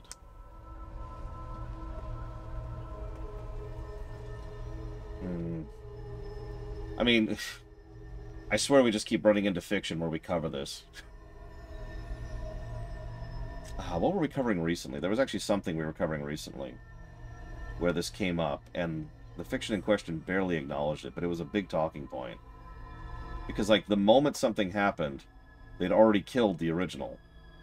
And then they were like, we need to remerge them. And it's like, no, that's not going to do anything. That's just going to kill the new two. That did come up in Cyberpunk, but no, that was a while ago. It was recent. It was this year. Yeah, mind forks. It is funny to me how much of fiction does not seem to understand the concept of a mind fork. They like to play with it, but they don't, like, do anything with it. It's weird. Anyway, I'm getting off topic. Whatever. It doesn't matter. Okay. Hey, it's gonna bother me. Hang on. Let's see. While I look this up, let's go with, I would not like this. I am trying to avoid becoming an illithid. I'm a dragonborn. I like being a dragonborn. I have a beautiful elven wife, lover, girlfriend, friend, we're friends, who happens to be girl. That's a friend who's a girl. But, point being, no. I believe we'll have a better chance of defeating the Elder Brain if you embrace your latent illithid potential. No! I've been studying you for a while now. I believe I can trigger the next stage of your tadpole's life cycle. No! Oh, it came up during Ori. You have seen. I knew it was recent. Imagine yourself with the same strength, the same intelligence, the same devastating beauty. If you let me, I can evolve you. Words to the effect of no. I understand. Let us hope then that your present self will be sufficient to deal with 3 gods of death and a giant magically enhanced Elder Brain. I already killed one of them. You change your mind. Just saying.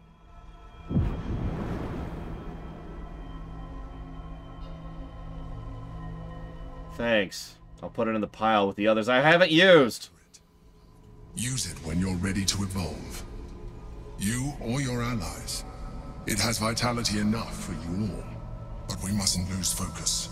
We need to resume our journey. You heard the Chosen. The Brain has gone to the city, and the army marches to follow. We must not let them reach it. We must find the Brain, and bring it under our control. Honestly, I think Schmeidolf is correct. I think he's like, dude, you're pathetic. Like, you are the load to your party. You should evolve so you stop being, like, just terrible, okay?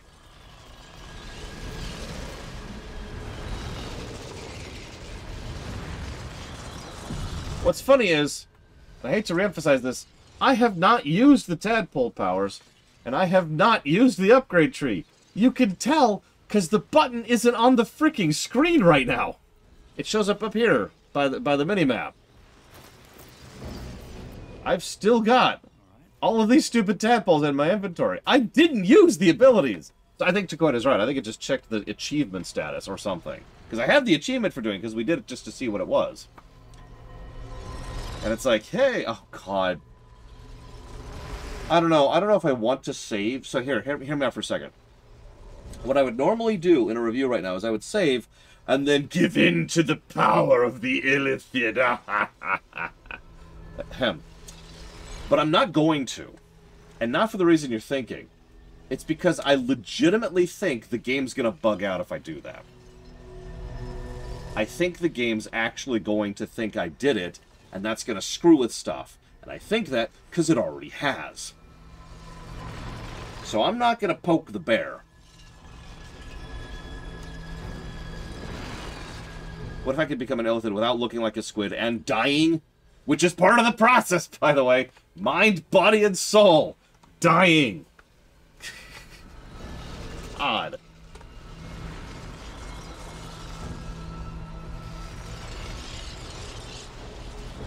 Yeah, soul destruction, which is kind of a big deal in a setting where souls keep going long after you die. It's okay, it's cool. You know, I didn't want to have, you know, an afterlife. I just wanted to cessate.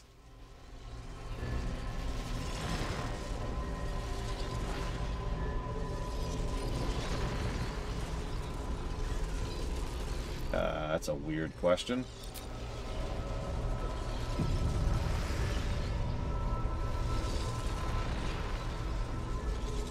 Yeah, it was Ori. Ori and the Blind Forest is where the Mind Fork concept came up. Where is he? Here we go. Hey, dude. Oh, I guess we could loot. Should probably go loot. What's in here? That's a good question, Blade Traval. I don't know.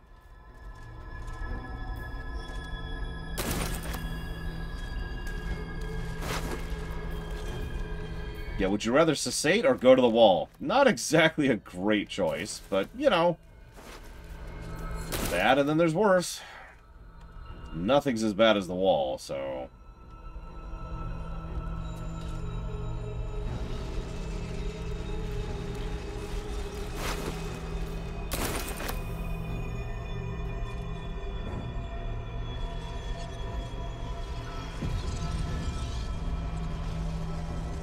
Seems like a good moment to talk.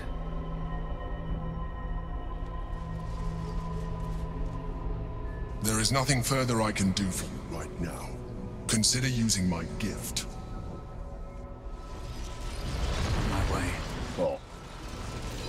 Let's get out of here.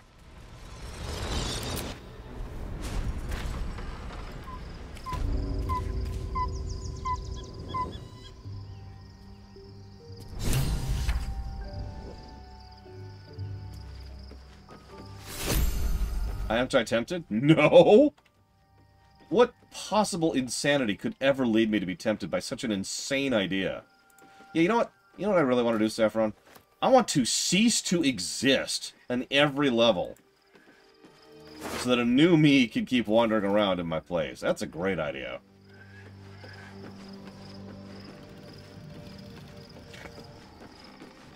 I don't actually know where new souls come from in Forgotten Realms. Great power. Yeah, for someone else who is not me. I mean, I know the player keeps getting to play the game and play the new person, but no. Also, illithid. Also, I mean, this is just Forgotten Realms. We actually have talked about this. Forgotten Realms has so many sources of power. It's kind of silly. And most of them involve something gross and awful and terrible and destructive and just it's like, hey, if you inject yourself with the T virus, you'll gain eyeballs and tentacles coming out of your face. And I'm like, hey, sign me the hell up. No. Orpheus, Gith's only son. He lives. It is not the Geich visitor that Vlaakith would destroy and Voss would set free. It is Orpheus. The blood of the mother, the prince of the comet. It's certainly a powerful prince if he can block out an Elder Brain. And even more powerful still. It said he could bring 1,000 Githyanki to their knees with one command. Listen close. The Emperor spoke only in half-truths. For you to know the tale of Orpheus, you must know the tale of Gith and of Vlaakith. Long ago, when we rose up against our Geich slavers, Mother Gith made for the Hells to secure an alliance with the Archdevil Tiamat. Tiamat gifted the Githyanki our red dragons. Gith remained in the Hells, and Tiamat's envoy proclaimed Vlaakith our ruler. The first Vlaakith of many. It is Vlaakith 157 whom my people now call Queen. You know what? Tell you what, live action blend. You're absolutely right. Here, do me a favor. Lay down with no anesthetic. Insert these tadpoles, which will burrow in through your eye and into your brain. I'll be over here when you're done with that. Our current Vlaakith has claimed undeath and reigned for 1,000 years. But it was the first whom Orpheus tried to slay. Orpheus is Gith's only son. He led his mother's own honor guard in a coup against Vlaakith I. It was Kithrak Voss himself who slayed the prince in vicious battle, or so the Varshas teach us. Yet the Prince of the Comet's been with us, subdued by that repugnant Illithid. Should Orpheus go free, he would tear Vlaakith's empire to pieces and build new glory from the scraps. So, that actually sounds legitimately terrible. Like, I'm not sure he's better than Vlaakith. I mean, I guess Vlaakith is pretty bad. So maybe he is better. The seed and the sower. Every word Voss spoke, he spoke true. Orpheus is the living proof of the Queen's lies, and the living weapon that conquered our Geich slavers. One word from his lips, and the people would doubt. 2 words, and they would rage. 3 words, and they would bow to the true heir. If the Githyanki are to be free, the Prince of the Comet must lead the way. What about him? Why is he called Prince of the Comet? The historical slates describe Orpheus as a fearsome, terrible creature, powerful beyond measure, and enthralled by the Geich. So mad with power, he'd smash through the Githyanki Empire and deliver the shards to his Illithid masters. And glowing with such psionic force that he and his red dragon blazed a trail through the skies. A lethal comet careening towards my people. Interesting source of a title. Vlaakith spread a false image of Orpheus as monstrous betrayer, and her knights as the butchers who sliced him through. She was right to fear him, I'll grant her that. So great is the comet, it could shatter her reign. So why did Vlaakith keep him alive? The Emperor may be loathsome, but it's right. Orpheus can disrupt a Geich hive mind. A talent like that makes the Prince a powerful shield and a powerful weapon. Why destroy a weapon like that, when you can contain it in a relic and keep it for yourself? So, hang on. Why the switch in perspective? A weapon is only an asset for as long as it isn't pointed at you. The means of Vlaakith's own end has been ripped away from her. Better to have Orpheus killed than to risk his escape. Better to risk the rise of Illithids than let the Prince of the Comet deny her the godhood she craves. You know, it always amuses me how many individuals seek godhood in this setting. Because, as I think I've described to you in fairly decent detail, it kind of sucks.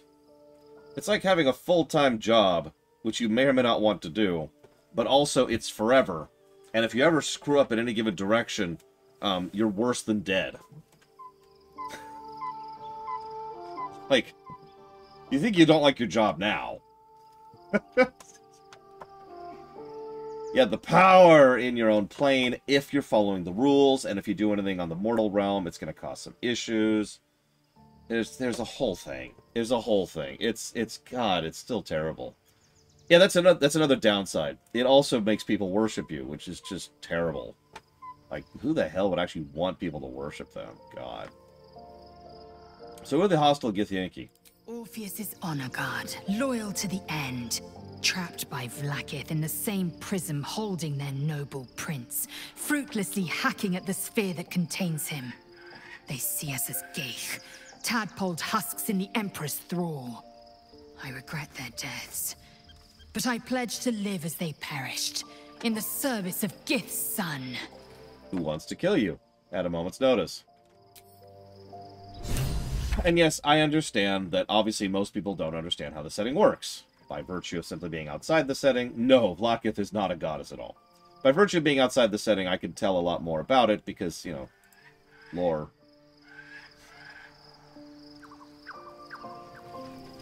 So, it's pretty possible that most people are like, I shall become a god, have no idea what that actually means. And if we're being blunt, it's generally in AO's best interests to keep that ignorance going. Because then there's always going to be a new cycle of new mortals who want to become gods in order to replace the old gods who are getting tired of their jobs, to make sure everything just keeps going and going and going and Energizer batterying. Because the one thing AO wants is for everything to just keep going the way it has been. Oh, Vlokith is powerful. I'm not trying to say that she isn't. But she's not even a lesser deity. In fact, I'm pretty sure she's not even a demi-deity. Soldier?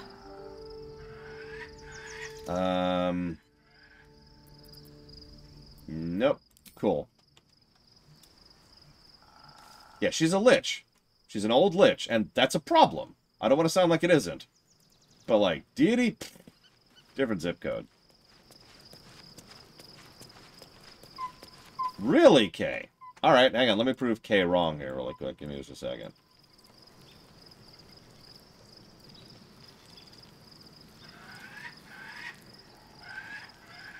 Yep, nope. It is Energizer, the bunny, that just keeps going and going and going. Like, literally, Google Energizer bunny, and you will see what I'm talking about. It's the pink bunny. It's like, boom, boom. It's been around for forever. Anyways. So, there's been a mind flayer inside the artifact, or astral prism, the whole time we've had it. Sounds like utter madness, even though I've seen it with my own eyes.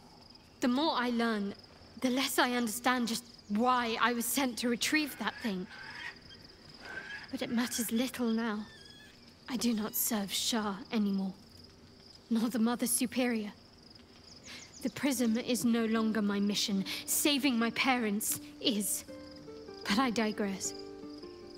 Did you want something? Yes, but this is a PG-13 stream, so...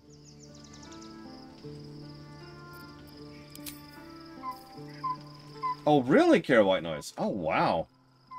That's funny. Yeah, sorry. Apparently, in Europe, it's Duracell. That's funny. Are they held by the same company? Because that would make that make sense. Oh god, so you only have access to the player's handbook classes. That sucks, Dr. Winter. Yeah, let me save really quick.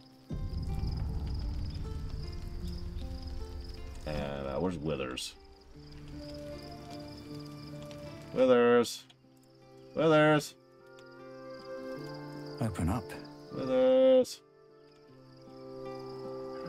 It's okay, it's your first time, Kay. We all get one. I think you're right, Giga. Because I don't see a Withers. God, okay, so what are the options for vanilla, for Player's Handbook? Because I know they're really limited. And that all three of them are things I wouldn't take. And I know this because I didn't... Obviously, I played a custom monk when I was playing it, but... Open Hand, Shadow, or Four Elements. Ah, okay. So Open Hand is the most monkey of those. Probably the most boring, but also probably the most useful, from what I've seen. Shadow is if you want to lean Rogue, and Four Elements is if you want to lean Mage. If I'm remembering correctly. Now, before I commit to that, let me go ahead and...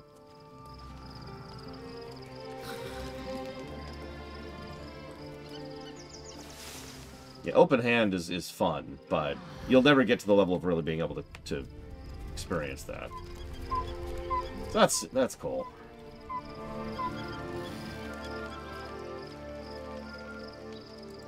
Is Withers here now? Withers! You give me a second, because video games and interpretation, we already know with total certainty that they've changed Monk because we've seen it.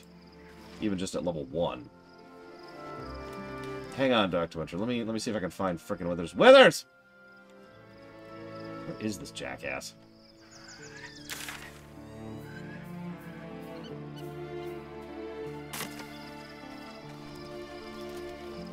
It's okay. We will now practice the closed fist, okay? Okay, so hang on. So, save.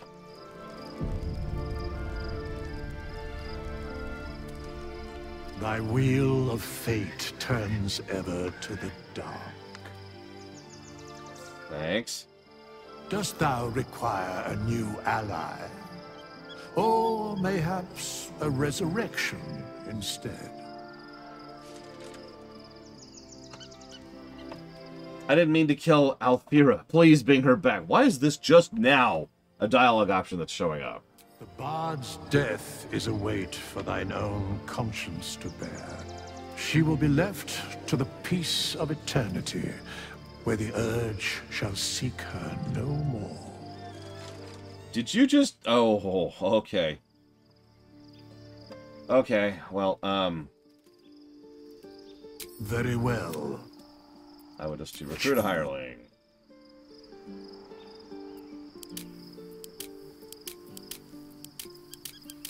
There you are, monk.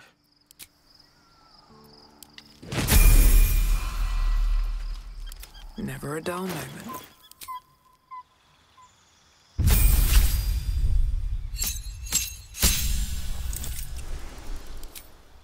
It's not even gonna let me... Okay, fine, hang on. Yeah, we've talked to Withers plenty of times since then. Okay, subclass. Hey, here we go. Well, not in combat, you regain your half your key points rounded down, so that's nice. With open hand, of course, gives topple, stagger, and push. And you were thinking shadow, right? Open hand and shadow. Okay. Well, we've got hide. Pass without a trace, which is very useful. Darkness, dark vision, silence, and minor illusion. Let's see what open hand gets. Let's keep leveling for a second. It's funny, because Monk absolutely has dead levels in 5th edition. Sure, whatever.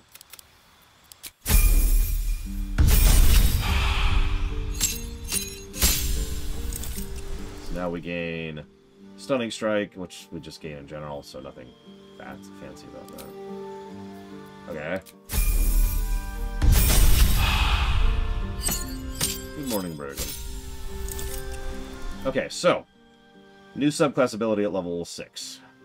Your hands sap the key from your enemy's bodies. Your unarmed attacks deal an additional 3 to 6 necrotic damage. Manifestation of Mind. Your strikes interrupt the key flow to your enemy's minds. Your unarmed attacks deal an additional 3d6 psychic damage. Or Manifestation of Soul. You infuse key from outside your body. Your unarmed attacks deal 3 to 6 and radiant damage. So it looks like you just decide necrotic, psychic, or radiant just because.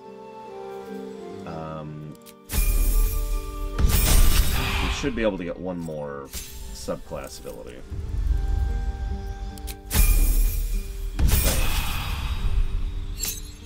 That's what level we are right now. Whatever. Don't care. Don't care. Here we go. Level 9. This should be it. Nope. I'm wrong. I thought we got another subclass thing at 9. Oh well. So apparently, if you go with the hand, you get the elemental damage thing, which is also additional damage. And by elemental, I mean psychic, necrotic, or radiant. Ah.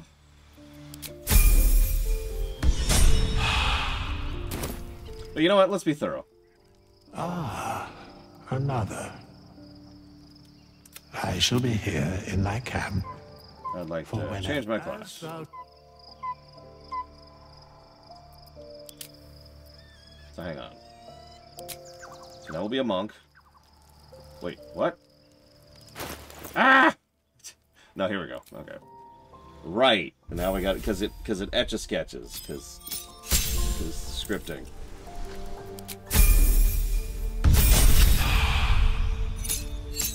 This is why I like Pathfinder just telling you what you'll get in like a tree.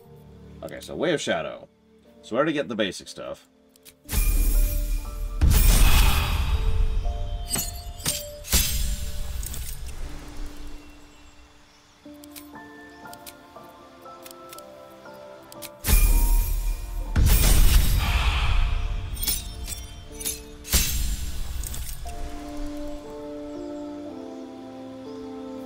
Stunning Strike. Yep. Cloak of Shadows. That's new. Wrap yourself in shadows to become invisible if you're obscured. 10 turns. Yeah, no kidding, but...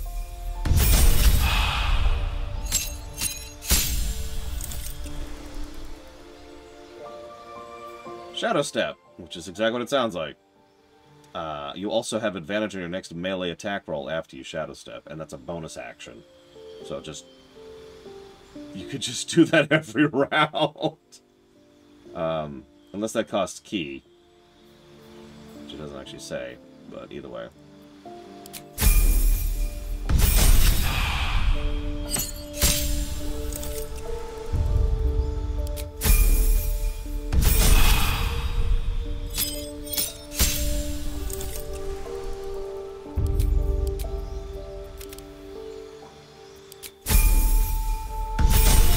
I did actually call them. Why do you ask? Looks like it. So you get the shadow stuff, the stealth, the invisibility, and the shadow step if you go shadow. So there's your answers.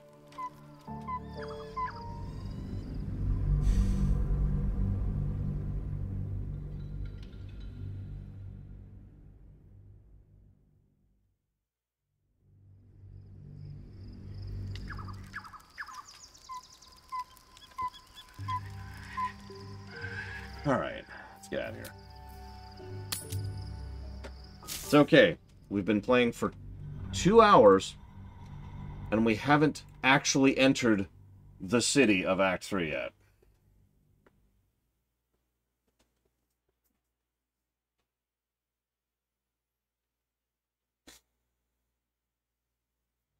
Oh, hey, there's the achievement for finishing Act 2. Let's see how many people have gotten that achievement, shall we? 10.7%. Oh, God. Where Gortash and Orin have established themselves, and take their nether stones. Okay. Breathe deep, and... My former peers will be watching, no doubt. Waiting for my return. Could you, like, put on some clothing, please? I know that's hard for you. For some reason. Assume nothing. Let's get going. It really is, Damashi. 10% getting into Act 3 is huge.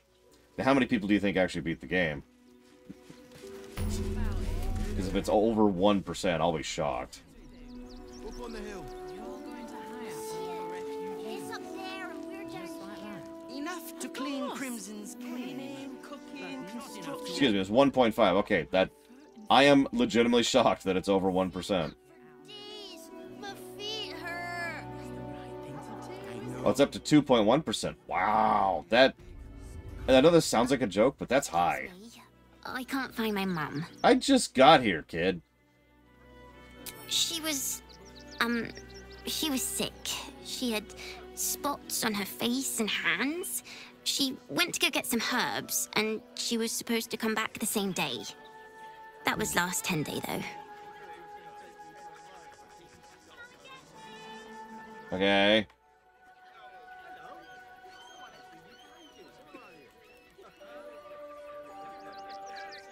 Cool. I like how none of these are an option to help her. Yeah, have this tadpole. Just put it in your brain and it'll be fine.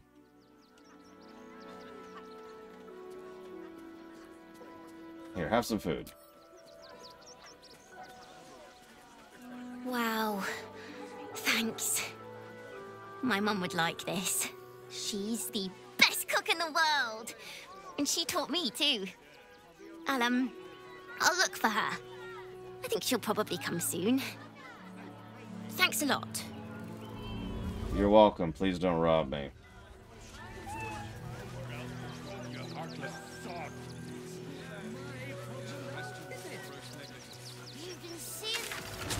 Yep, we are locked in here. We can't teleport back. I know. Okay, Cozy bed soon enough. we should have a bunch of quests, which irritates me because we have one. Which is to go to the local inn. So hang on, what is Asterian's quest at?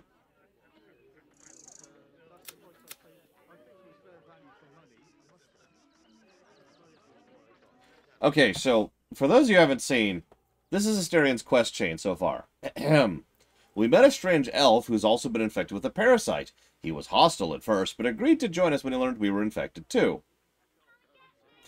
Asterian thinks we need to find some of his fellow spawn if we want to learn about Cazador's plans. Apparently they used to hunt victims in the denizens of the city. Raphael left without Asterian speaking to him. Whatever Asterian's questions were, he'll have to look for answers somewhere else. Maybe in Baldur's Gate itself. We can now look for the other spawn that Asterian mentioned before. We should look for them in the taverns and flophouses. I mean, it's not funny, and I've already given it negatives for it, but look at that. It's just, we met a dude, and now we're gonna see. Oh, okay. Unlike, yeah, look at this, by contrast. This is Lae'zel's story arc so far. This is Gale's. We don't have a lot of Gale, but we still got something going on with Gale.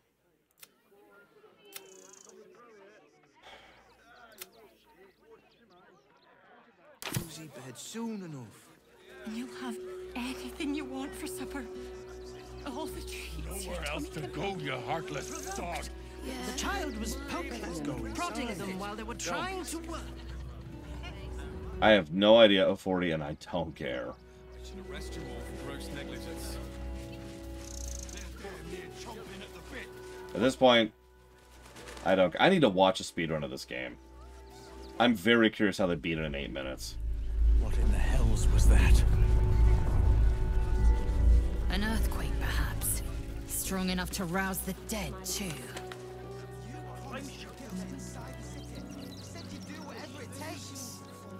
Before I saw the giant. Maybe it has something to do with the army about to invade the city. Don't believe everything you read in the books. That so-called army is probably no more than a pack of goblins and bugbears.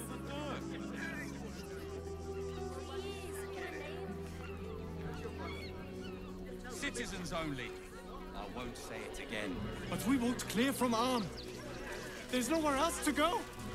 Please. Front page material. We've got ours, you've got yours. I need you to step back. There must be something. It's dead. This doesn't help. Step back.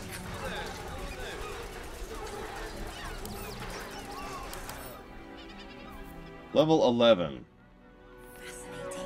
Immune to poison and psychic. Resist to bludgeon, pierce, and slashing. Weak to lightning. Advantage on dex saving throws. And an additional 30 feet of movement. After losing a significant amount of hit points, it'll begin the self-detonation protocol. If it dies, it detonates. +5 against spells that would remove it from this plane. Magic resistance, so just advantage against magical effects. Automatically attacks movies moving out of reach and cannot be surprised. Great headline. Can't let you in. That's mean. That is very mean looking. Well, all you want. That thing could legitimately take on a younger dragon. Probably easily. Our kind. Our readers will be outraged. Refugees. Outsiders. Enough, Ketzer. Sir, you need to stay clear. Front page material. Interesting. That will make a great headline. Well, it looks like we're in refugee town here.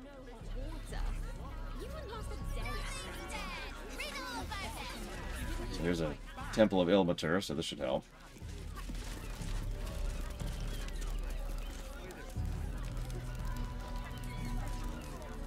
It's pretty twitchy. I'm losing frame rate all over the place, and I'm just 5 steps in. Please, if you could just... We have the Duke's full support for the good of the people. You want to let those thugs get away with this? Still means dead. Reign of passion for conspiracy.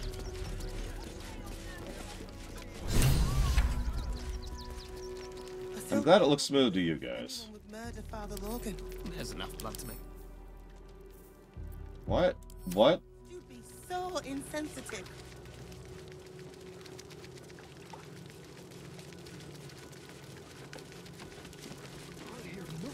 Look, investigator. Brilgor might have been a criminal, but he was no murderer. You're missing something. You have to be. Enough, Yanis. Listen to yourself. You are defending a man who ritually slaughtered your high priest. The evidence speaks for itself. Brilgor killed Father Logan, then, be it out of shame or profane duty, offed himself with the same blade. Case closed, Sister Yanis. Uh-huh. Shitey little elephant. Oh, I apologize, stranger. Language like that hardly befits a rector of Ilmater. That is a celestial. I forget where from. But it's a holy font. I wouldn't go that far. But the investigator is being particularly challenging right now. 2 people just died on temple grounds. Our high priest, Father Logan, and one of the new refugees, Brilgor. Investigator Valeria thinks it's a murder and is content to blame Brilgor, the politically convenient target. What makes Brilgor politically convenient? Brilgor was a refugee. No one sticks up for them at the best of times, and with Gortash in power... Well, I expect the Flaming Fists will ban refugee aid now one of them's blamed for murder.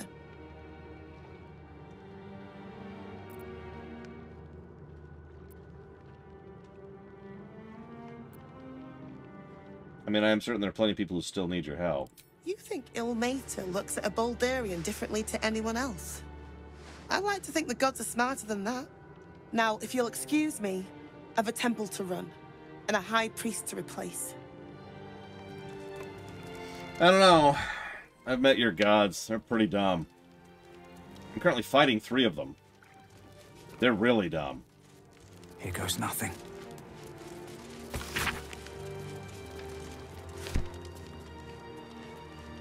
Ilmater has always bothered me a bit. Sorry, yes, sorry, 4. Good point, Colgrim. Because he's probably one of the most universally good deities, but he's also kind of... the specific nature of how he tries to be helpful is... Well, let's just say there's a reason that self-flagellation is so common amongst priests of Ilmater, and leave it at that.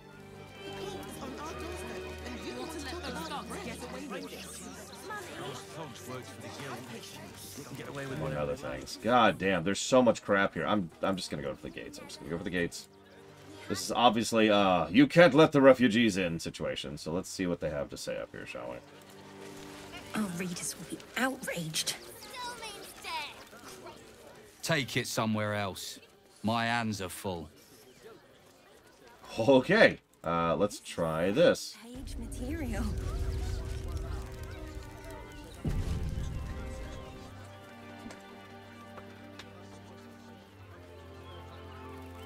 Halt! By orders of Lord Gortash, refugees are no longer allowed in the city. Turn around. I'm not a refugee. Well, do you have the means to support yourself? Are you... I'm sorry. I'm sorry. Are you asking me to bribe my way in? Right. Article 30.1.5 of the Council's Decree on Extraordinary Wartime Measures. I am confiscating that. The city thanks you for your contribution. Your name? Daisy Dewdrop Fluffington. Well met, citizen. Your parasite stirs. From the construct, you feel connection, resonance. What is that? I am a Steel Watcher, citizen. Here to serve the people of Baldur's Gate in the name of Lord Enver Gortash. Uh-huh. State your business. I'm here to kill Gortash. I'm actually from Baldur's Gate. Uh-huh. Eyes open, body still.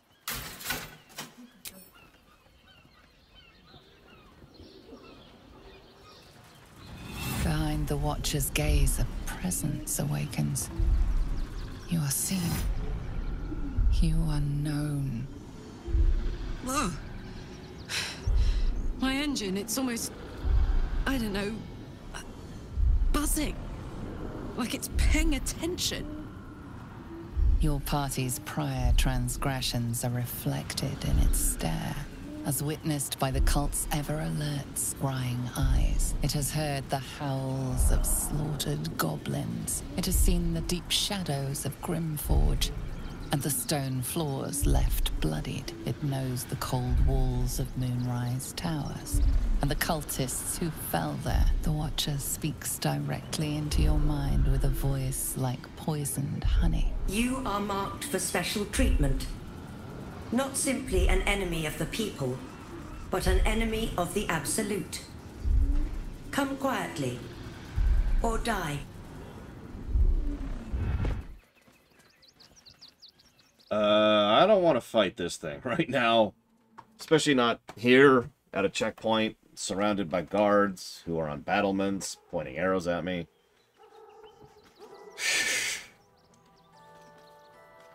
Although, ironically, the one thing that really worries me is the damn mech. Okay. Your peaceful surrender has been noted. You will be transferred to Worms Rock Prison, where you will await further sentencing. Eat this, you pile of junk! Villains, we've got enough mouths to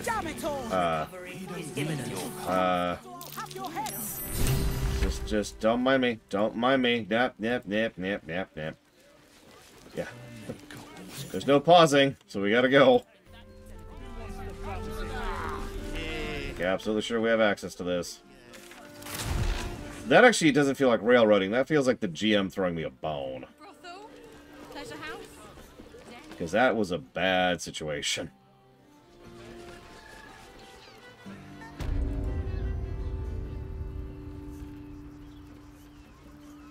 Yeah, I paid the bribe and then they arrested me. Naturally.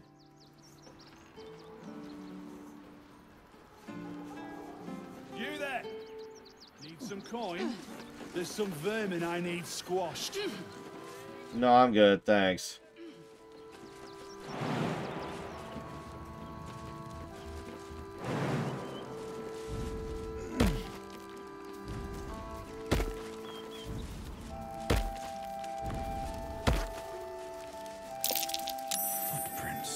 So we can just climb up here, apparently. Yeah, no, it was speaking mentally to us. Because the last thing we need with our mechs is to have them connected via the hive mind of a frickin' illithid.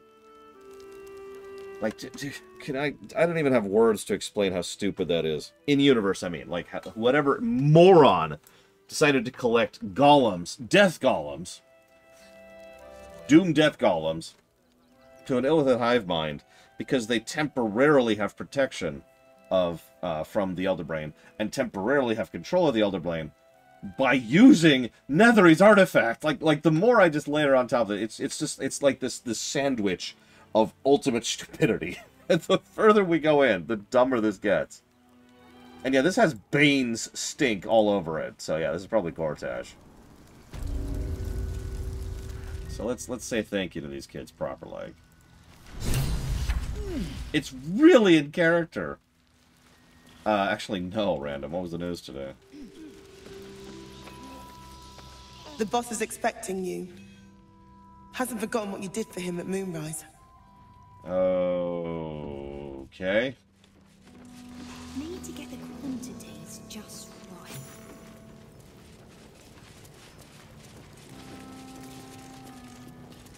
Oh, I did see that, Random. Yeah. You used the sun flash grenade? Worked a treat. Watcher lost track of us right away. We'd have been stomped to pace without the grenade.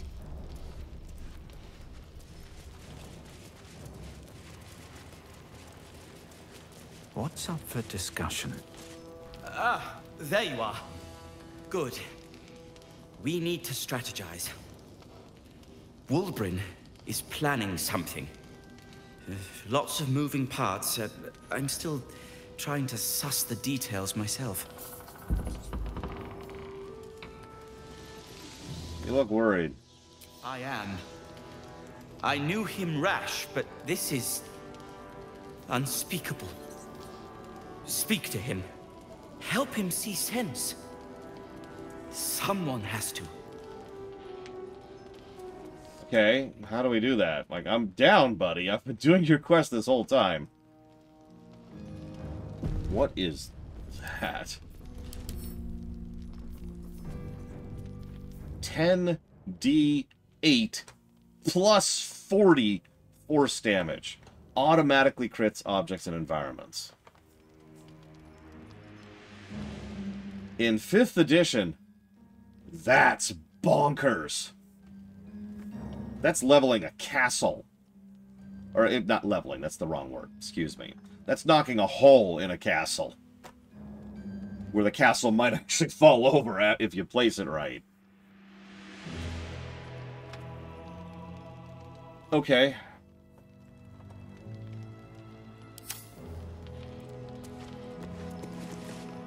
Good to see you. Wasn't sure you'd make it to the city. Regretting it yet? A little bit. I spent a lot of time thinking of worst-case scenarios while I was locked in that cell you plucked me out of at Moonrise. I didn't imagine anything as bad as this. The Gondians have handed Enver Gortash the means to bring about the end of liberty in Baldur's Gate. And the citizens have rolled out the red carpet for the new tyrant. Resistance fighters are few and far between. My iron hands, what's left of the Harpers, and you. I hope. I mean, Gortash is a dead man. As long as our objective is the same, the reason doesn't matter to me. We have a common enemy.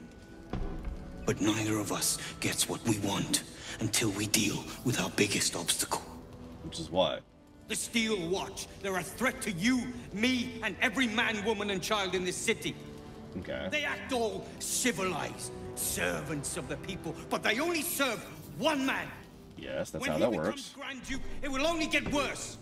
Laws will change, freedoms will vanish, and soon you'll be accused and sentenced before you've even committed a crime. And the fucking Gondians are to blame for all of it.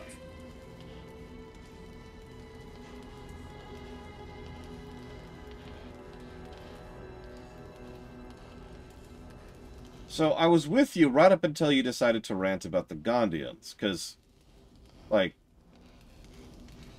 no? A tyrant's nothing without lackeys.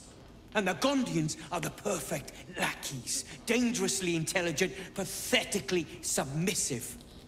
They invented the Steel Watchers, and they're building an army of them. They've always been happy to provide their technology to despots in exchange for a stipend and the freedom to work in peace. They would have licked Saravok's boots, given the chance. And now they'll kiss Gortash's ring while this city screams. I had a plan to put a stop to them. But the way things are now, if we stick our heads above ground, the Watchers are on us like flies on shit. What was the plan? Same as it always is. Eliminate the threat. In this case, the foundry where these atrocities are produced. The Gondians are ingenious, but we're more than equal to them. There's nothing they can build that the Iron Hands can't tear down. I've built something unique for just that purpose. A room powder bomb. First of its kind. 50 wizards high on the weave couldn't summon this kind of firepower. Get the bomb inside the Gondian facility, and boom. Problem solved. Wulbrin, please. This is too far. Everyone in the foundry would be killed. Quiet, Barkus. The adults are talking. Dude! This sounds like mass murder. It's liberation. The Gondians picked their side the minute they took orders from Gortash. If they had any courage, they'd have refused him and died like heroes, spitting in his face. Now they'll die like the dogs they are. Which God? Okay, so he keeps saying the word Gondian. It should probably be mentioned that there's no such thing. There's no faction known as the Gondites or the Gondians or whatever. Gond is a deity. It's a god of craft, right? So whatever he's referring to is just a group of people he has decided to lump together who are probably smiths and artificers, right? Like that's what he's referring to. And he's just kind of spitting venom at all of them, which means, knowing Forgotten Realms, this is either a religious dispute, because he's anti-Gond, or he's really pissy about this particular guild for any number of particular reasons. And there's all kinds of reasons that could be for that. So, no. Collateral damage is the best way to tie up loose ends. No. I like how two of these are... Sure. No, look. Dude. Gortash is the enemy, not the Crafters Guild. I'll find another way. There is no other way. But I believe in second chances. When you come crawling back here, and you will, we can talk. I mean, yeah, Loke. Even if this particular guild is backing Gortash's play, there's a lot better ways to deal with that than, let's blow the whole thing up with a planet cracker. Okay, I'm exaggerating. But, like, that is not a small bomb. I showed you the stats of it first thing before we even talked to him. This thing is crazy. I bet you money, just based on the vibe. I've never liked Marcus, or Wolbrin, excuse me, Wolbrin. I bet you money, yeah, Castle Buster, thank you, that he's just irritable because of the fact that he isn't in on whatever lucrative contract that they're getting right now.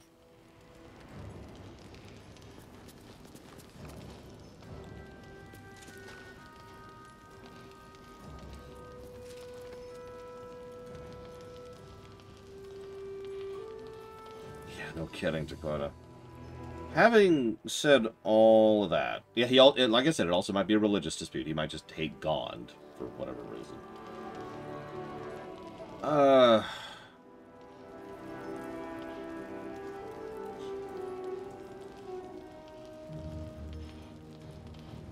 There's, where'd Marcus go? Where'd the guy with the brain go? Where'd he go? I lost him. I wish they'd be better labeled on the friggin' map. Literally, the quest just says, well, there he is. Jesus Christ, couldn't even see him underneath me. A rune powder bomb? Huh. What the devil has he become? A fanatic with no thought for innocent life. The Wolbrin I know. The one who skipped rocks with me in the Underdark. He's still in there. I know it. But his hate for the Gondians has blinded him. He believes they work for the Absolute willingly. But it's not true. I'm sure of it. Something is wrong. Very wrong. You did well refusing Wolbrin's proposition, but I fear he'll find some fool who'll plant his bomb. The Gondians deserve a chance to plead their case before being blown to pieces. Please, find out what's going on. You know what I find funniest about this? We have run into 3 separate instances where Barcus has had the opportunity to die. And we've managed to save him each time. But I'm just pointing out that this quest we're currently doing has 3 separate flags where it will be chopped off. Yeah. I got your back, Marcus. I've grown rather fond of you, honestly. That's all I ask. Questions first, violence later. And only if absolutely necessary. You're right. The Tieflings, which, as I've mentioned, I'm also much more invested in than, you know, the main plot.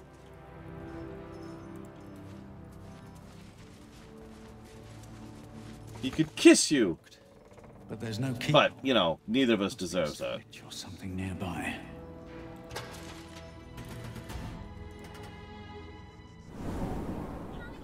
Can I come on patrol with the Doctor? What chance? Even when I'm tired, I have a good memory. Alright, so hang on. There's apparently a circus? Oh, Jesus Christ. Alright, alright, so where are we? Okay, I see where we are. Let's go east, looks like.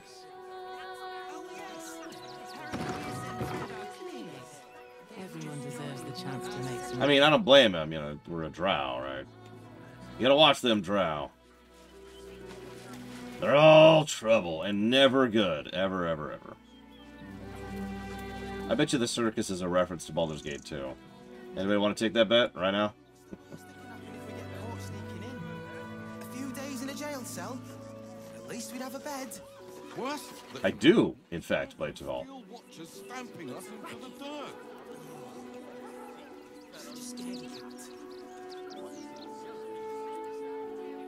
That's the...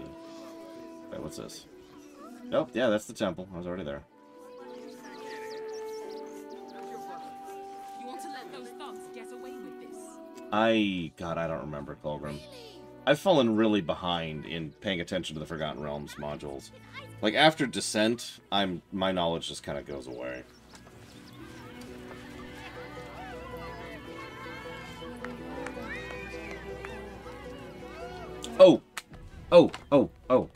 Okay, hang on. Is it a Asterion I need to bring for the circus? No, it's oh god, I need to bring someone for the circus. I think it's Asterion. Someone told me this. Without any context whatsoever, they just said bring Asterion to the circus. Hang on, let's find him.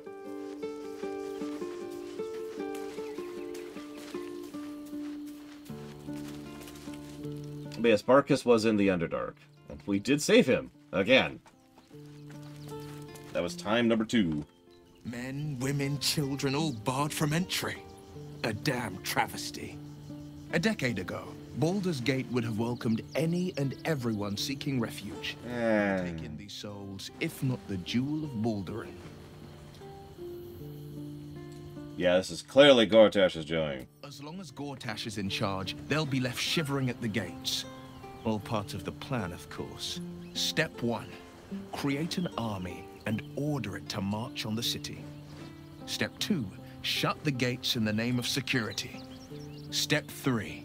Bask in the applause. Gortash hasn't made Baldur's Gate safe. He's made it a prison. Yeah. And when his army breaks through, the people will have nowhere to run. To make this city a safe haven, we'll need to bathe Gortash and his allies in their own blood.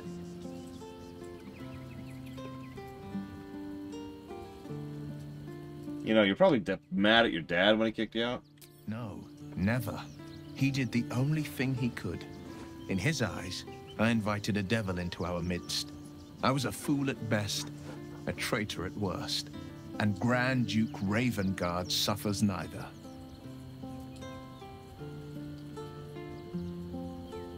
Do you miss him? More than you know.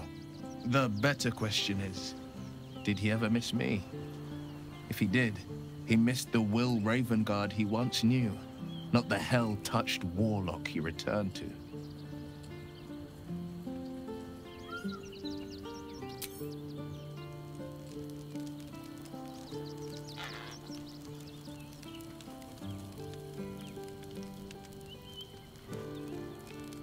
Sorry, give me 1 second. I'm dealing with something really quick.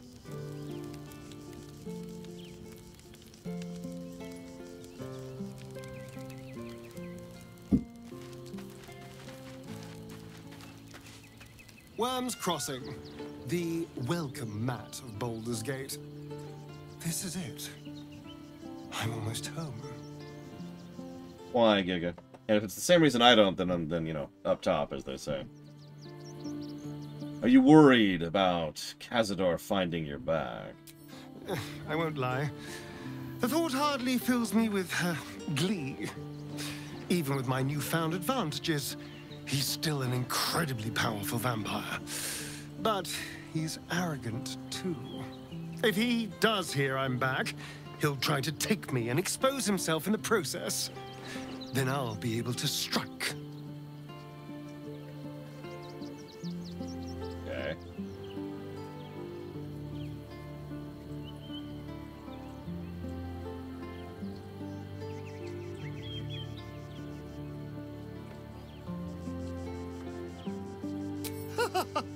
Neither will I, darling. At least I hope you'll come along for the show. But regardless, the plan is simple. Find him, stop him from gaining almighty power, and then really enjoy killing him. Okay. I need you in my party.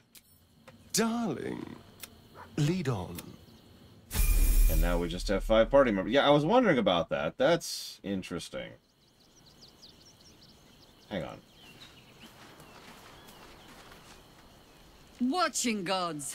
But I never thought I would be happy to see the city again. Much less to smell it. The Harper safe house I spoke of is on the bridge at Worm's Crossing. Danthelon's dancing axe. Are you hoping to find again? Information. The Chosen have a head start on us. We'd like to know what they've done with it. Okay. Join me? As you wish. Now we're up to 6. That's troublesome. Halson. Come here.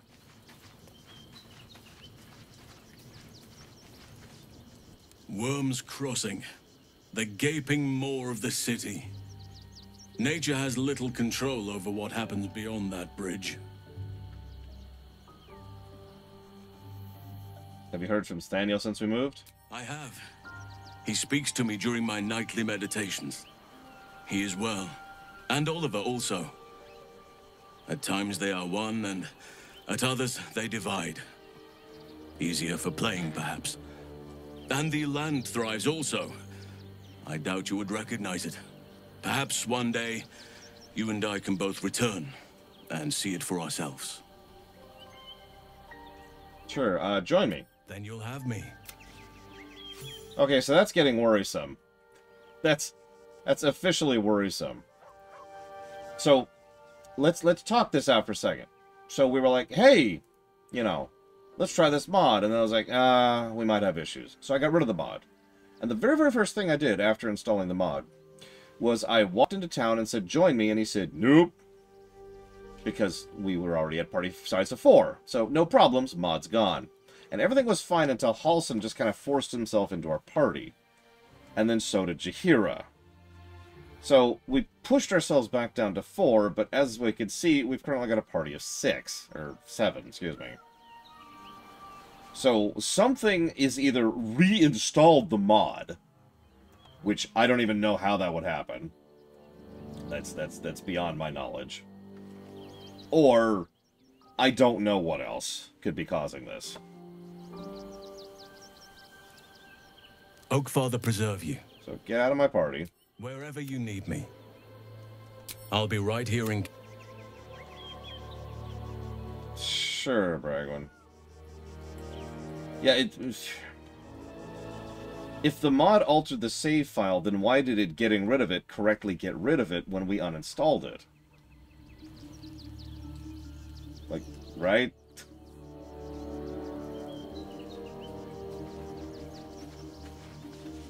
Well, are we ready for the... You're sure? And yeah, consider it's hard to diagnose a game that is this goddamn buggy.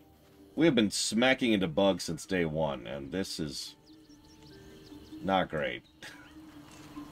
So we're gonna go ahead and, you know, play it safe because we're not stupid, and just kind of push people out. Soldier, this is it. We're almost to the city. First through Worm's Crossing, then on to the lower city. Oh, it smells the exact same. 10 years on, but still home. Incredible. That is one of several reasons why I went ahead and killed the mod, which is why this is so goddamn frustrating, Maverick. Because this has been a very buggy game.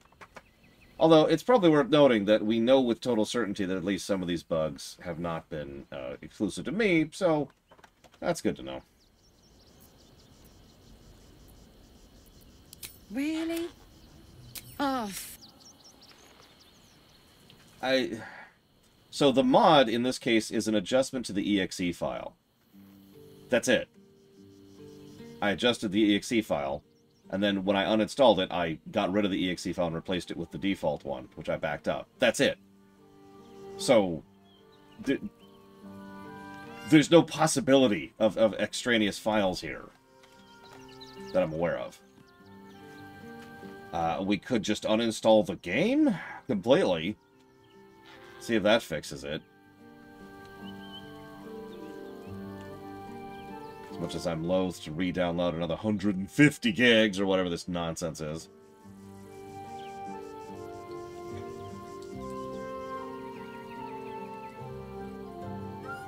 Hang on, let's try something. I have an idea.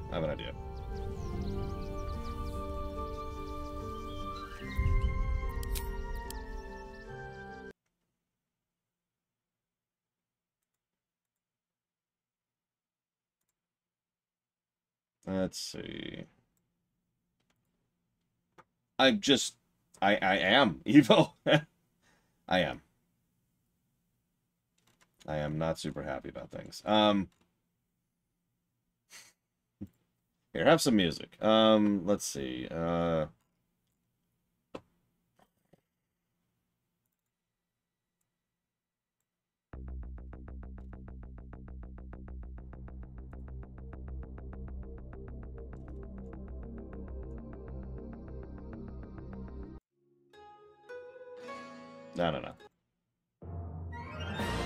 No. Let's go with this one.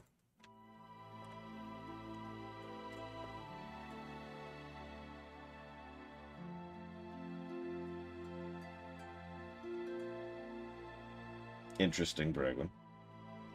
That's interesting.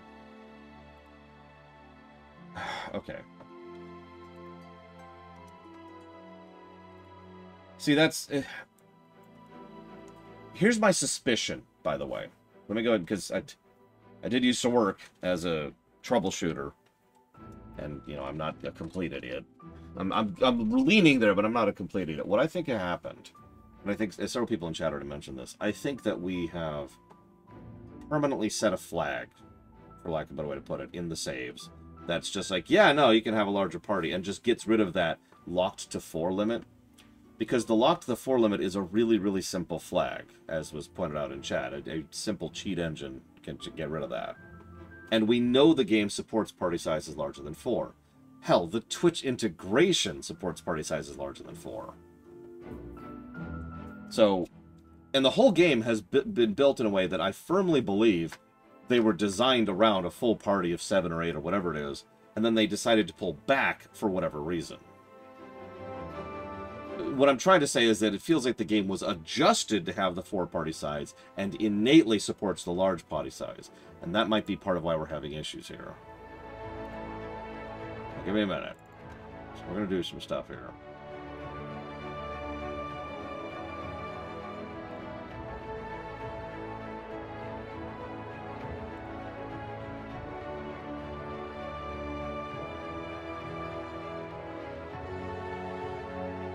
Possibly Dr. Winter? I have no idea.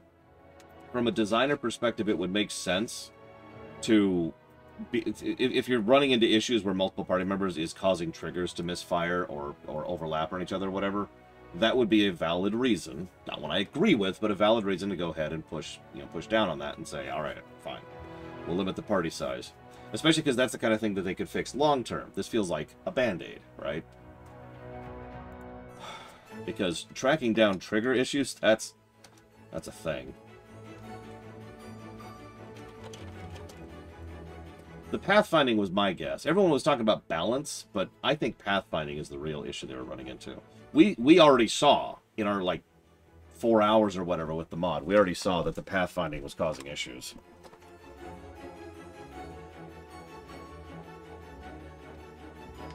Yeah, we're done with the game now. We're over. It's gone, Innocents.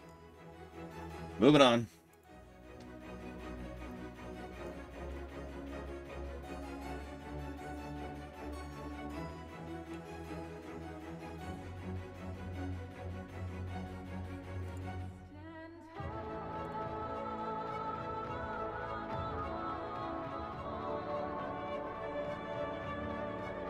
I think I killed myself, Colgrim.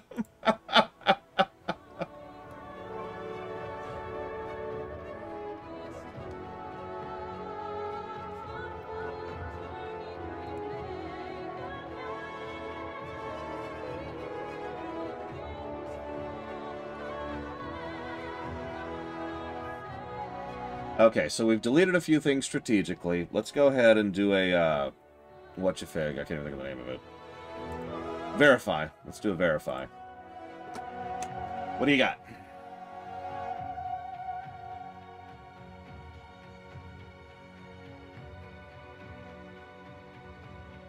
It is possible we can fix this.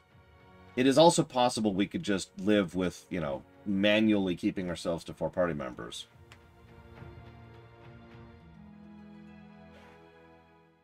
But as Maverick points out, and he is not the first person to bring this concern, it is possible it's causing domino effects. And we have had a pretty buggy experience. I haven't questioned it, because the game's pretty buggy. And again, I'm not the only one having bugs, but in the interest of trying to give the game as fair a shake as possible, well, here we are. It is downloading something for the verification, so yay.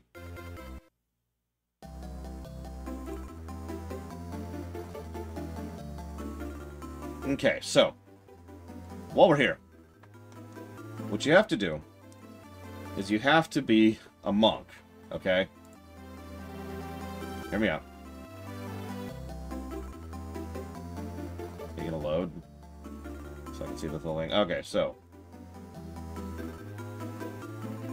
you have 8 levels in Monk, Way of the Open Fist, 3 levels in Rogue, Thief, Tavern Brawler, and your strength has to be set to 22, which gives you 2 attacks and 3 bonus actions. 2 of the attacks being unarmed, 3 Flurry of Blows, that's 8 attacks of 21 to 40 damage. But hang on, then you get the Gloves of Soul Catching, which adds 1d10 force damage and +2 to Con. Then you add the Boots of Uninhibited Kushigo, which adds Wisdom modifier to unarmed strikes. Which gives you 168 to 320 damage per turn.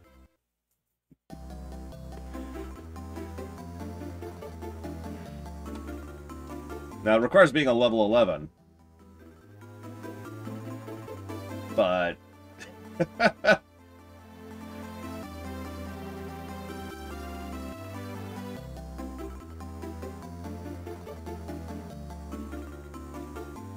just thought I'd look up something. But this is taking a minute. Where's my groceries?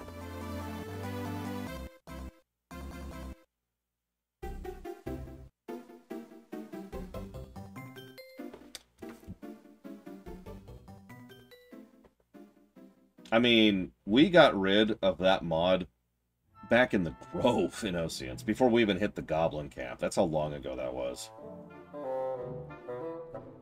And I'm gonna be real, if we can't undo this, then we're gonna live with it. Because I'm not going back and doing that.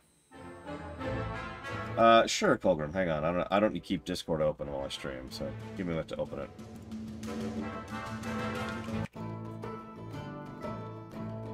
What do we got here?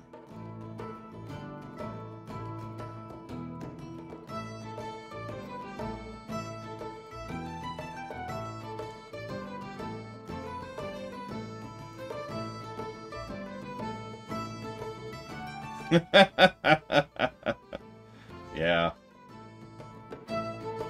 Not really, Dr. Winter, no. Have I ever given a bad score to a game or movie I enjoyed? I don't think we've done it yet, but it is something that hypothetically can and has happened. Or would happen, I should say. It's something we've talked about a lot. I've said it before, there's nothing inherently wrong with enjoying a bad game or movie or show or book.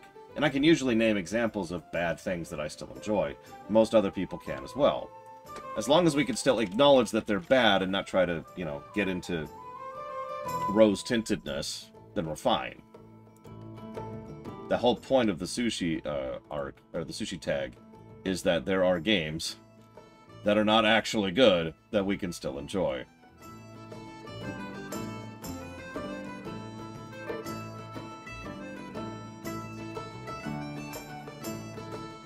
Looks like the lowest game we've given the sushi tag under the current system is Mega Man X5, which tracks, because I do legitimately enjoy Mega Man X5 for all that there is wrong with it.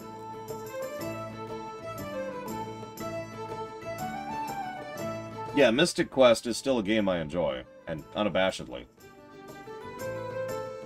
I'll probably replay it again someday. We're at 72%, by the way, if you're wondering what we're waiting on.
I mean, in addition to the obvious musical thing, Blade Javal, the last dungeon's one of the better designed dungeons in the game, and it's actually got positives, if I'm not mistaken.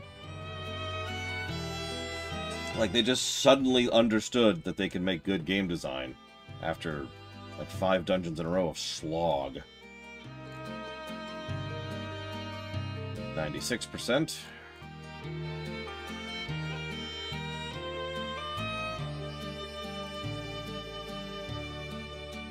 Yeah, I gave, I think, like, a total of 3 pluses to story, and I think 2 negatives to gameplay, something like that. 627 files were just validated. What the hell, game? Oh god, now the hard part. Now we see if it loads my save. Welcome back to air conditioning, Blade Javal.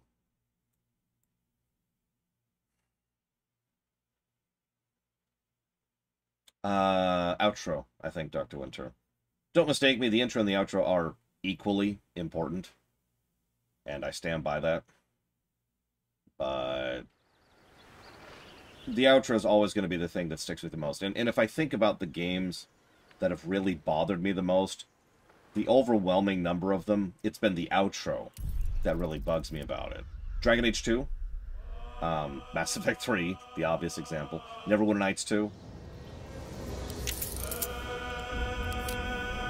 You know, and in the positive side, Final Fantasy VI, which is one of the very few FFs that just nails the outro. Like, statistically speaking, most RPGs fail in the outro, but FF6 just nailed it. Honestly, so does Chrono Trigger, while we're on the subject. KOTOR 2, another good one. Yeah, no, if you put a gun to my head, I'll take the outro, being the one that nails it. Yeah, 4, 6, 8.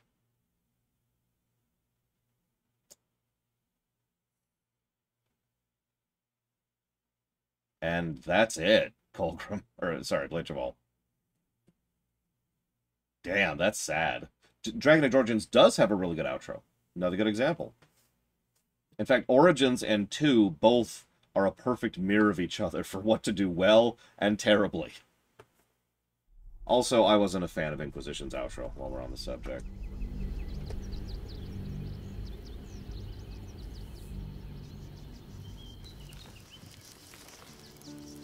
Okay. Hey, Karlak. What's on your mind? I was thinking of the original Colgrim. Join me? Aces.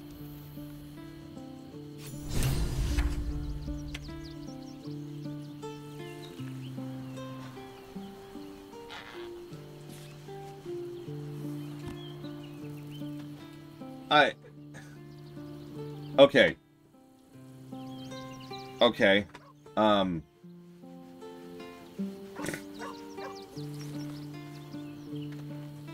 I think it's just a flag that's just set in our save file.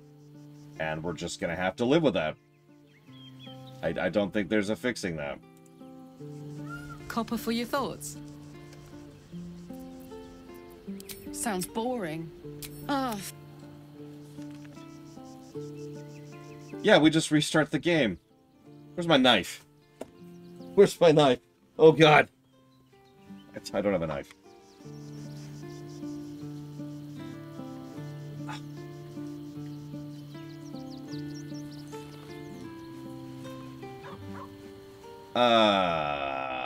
Yes, I will, Dr. Winter. Yeah, Dr. Winter, I do plan to.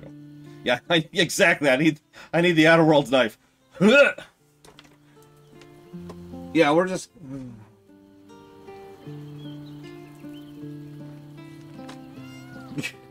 I should have brought the emergency knife. Who are you? I should speak up.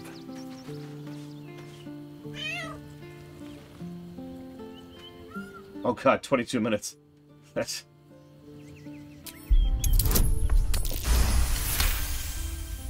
The cat peers back. You read something in its eyes. Oh right, I can't talk to animals right now. Resignation. Why do I have to recast it? I cast it every day. Alright, hold up. Where's speak? GM, I always cast this all the time, always. From now on. I'm just a cat. Please, talk to Yenna. I'm not gonna hurt you. I don't like talking. Is Yenna mistreating you? Yenna is my best friend. She's kind. Help her, not me. Do you know what happened to Yenna's mother? Nothing good, I don't think. She was so very sick. Maybe she made like a cat and went off to spend a last life. May I pet you? Please don't. Okay.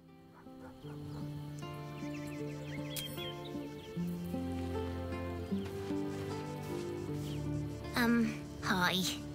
It's me, Yenna. You remember me, right? You were really nice to me before, and, my mum hasn't come back yet. She might come later. I don't think she's coming. Could we maybe stay here? Isn't there a human crest she can join? Yeah, of course you can stay here. But come back in 10 years. Yes! You've got a fire and everything. I can cook really good.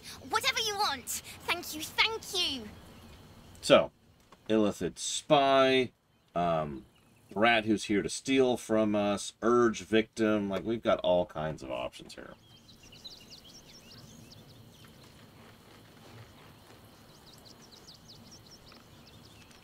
Doppelganger.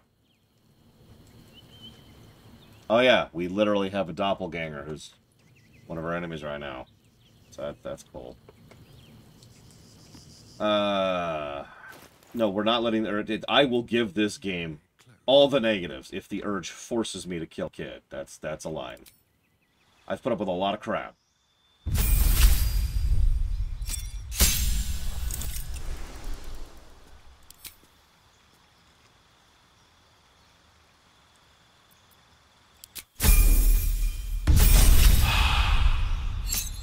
Dead level.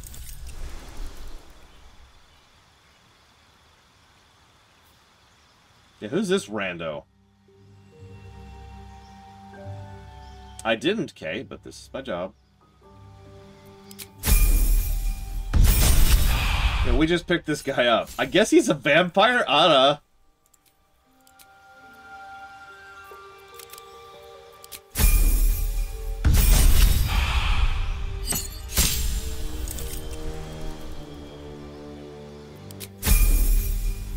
He hasn't really talked about himself. At least things have stayed interesting. Okay. We need to find that ox, too. The strange ox, which is actually a blob. With the Absolute's army on its way. Okay, where am I? I'm turned around. Here we go. To the Soikus. What sort of toothpaste he uses? Probably blood.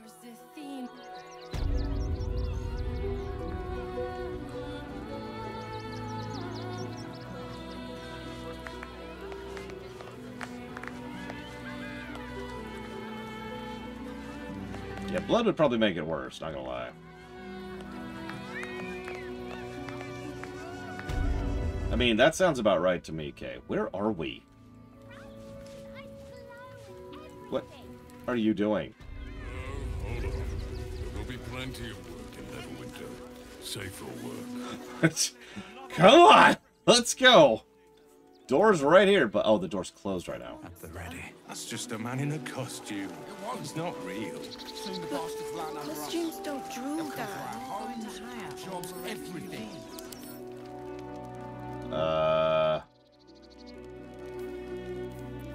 That's a ghoul. Your circus? What do you... Stinks of cheese. Between his piggy toes! How dare you? What in the hells is all of this? A necessity, good sir. The Steel Watch loves pretending sweet Rivington doesn't exist. So we have decided to protect you, dear patrons. No need to thank us. You'll be allowed in once I've done this batch. Next! Hello, hello, and welcome to the Circus of the Last Days, the finest extra-planar circus there is. I love that little extra sigh right before he launches into his spiel. How many times today do you think he said that? Just today. Why is the ghoul sniffing people? Oh, this is Benjamin. Say hi, Benji. Hi, Benji. Benji here checks all our patrons to make sure none of you are vicious murderers. Can't be too careful. But enough of this. The circus is a place of joy and distraction, so come inside and forget your worries. How would he know? Not a problem, dear patron. Benji just has to check if you're a vicious murderer. Benji? Ah! Blood! Tasty blood! So delicious! Oh, well, that's a first. Usually I'd allow you in, but in these times, I can take no chances. Move along. No circus for you.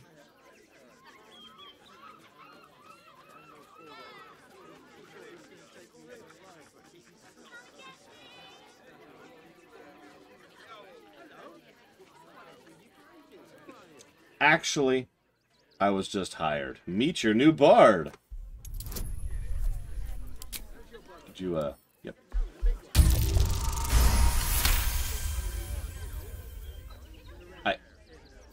Did I just roll a 2? Viola Silvertongue won't be happy. Oh, well, she should have practiced those high notes. Welcome to the circus. A motley crew of misfits and morons. We're happy to have you. Yeah, I passed on a 2. Which says something in its own right. It's just, God, my dice.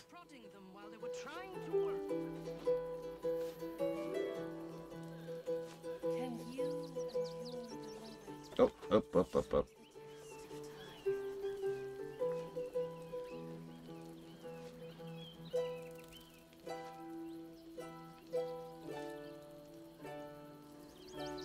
Okay.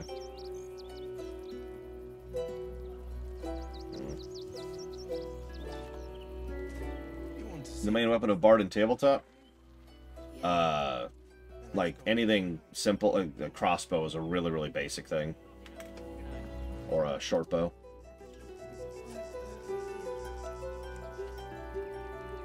Yeah, I've seen a lot of people do, I forget what it is. It's the simple sword, like a short sword or something like that. Or a club. I have seen rapier as well. Because rapier can work really well with a properly set up College of Swords bard.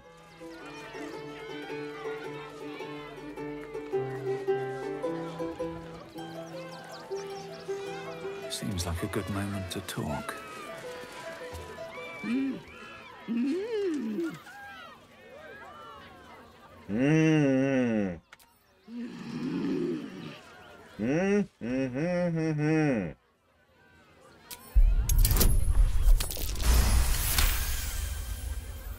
You realize she is miming putting on face paints. She has them to sell.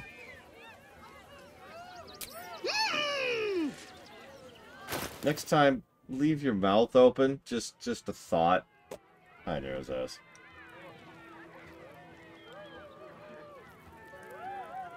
I mean, several people have asked this entire playthrough why I keep insisting on sticking with Bard. And other than the obvious reason, you know, like having an occasional haste for combat, Bard is really good out of combat, even in this game. I know it's not, like, mandatory, but I have not regretted being a Bard out of combat.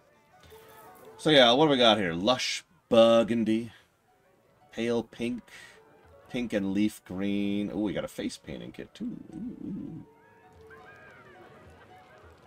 Yeah, we literally, multiple times, have killed bosses by talking them to death. We avoided a rather difficult devil fight, an Orthon fight, simply by being like, you know, just saying. So let's buy, no, one of those, please. One of those? Hey, there we go. Let's see, what do we got here?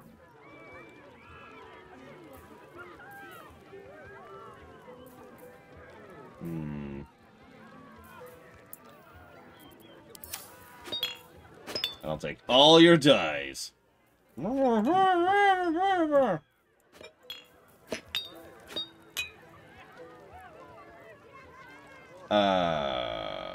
encounter the toll collector, Dr. Winter. We've got a decent amount of change on us, yeah. Oh, hey. This piece of armor is worth all your dice. Go figure. This single golden gem is worth more than that armor. Look, I don't make the rules. Here, have a bronze goblet. There you go. Oh yeah, we also had a chat with the surgeon. That's another person we talked to death. You're welcome.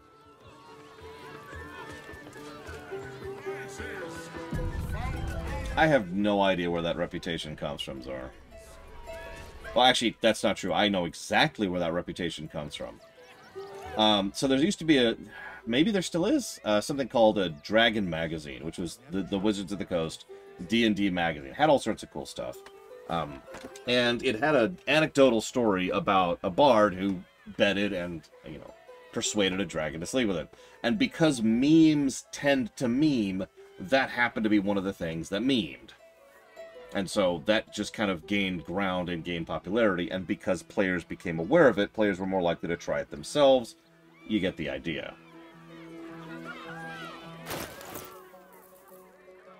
Alright, so what we got? We got light blue. We can combine dye, but I don't want to combine. I want to use it. Use. Throw. Give.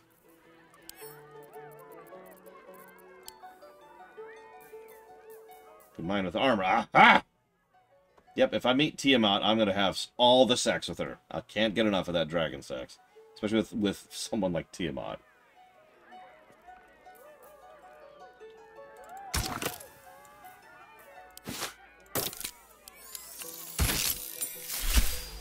Well, that looks terrible. What else we got?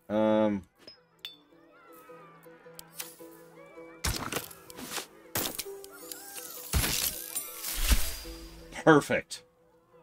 Yeah, could I have a preview pane? Rather than just forcing me to burn the die or reload the save. It's exhausting, Von Falkenstein. It's just, oh my god. I like the green there, but I don't like that ochre, or whatever that is. Let's try this one.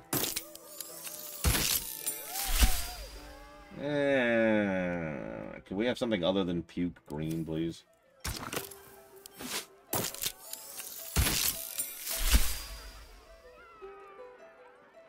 That's not bad. It's the only one I've liked so far.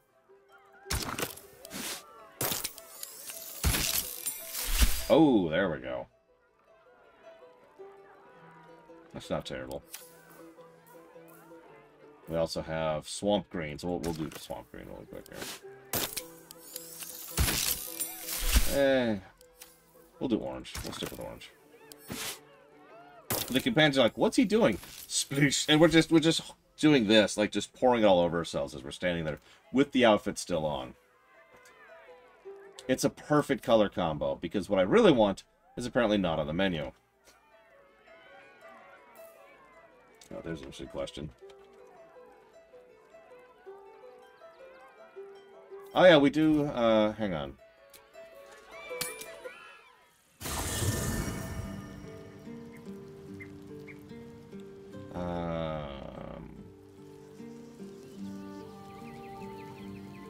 Let's have a look.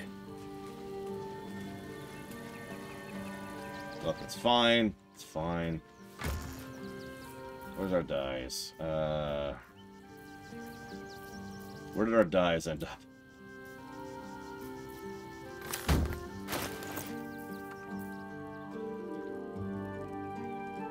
I think green and gold could work, but with our silver scales, I'm not sure it would work with us. Oh god, where the hell's... Okay,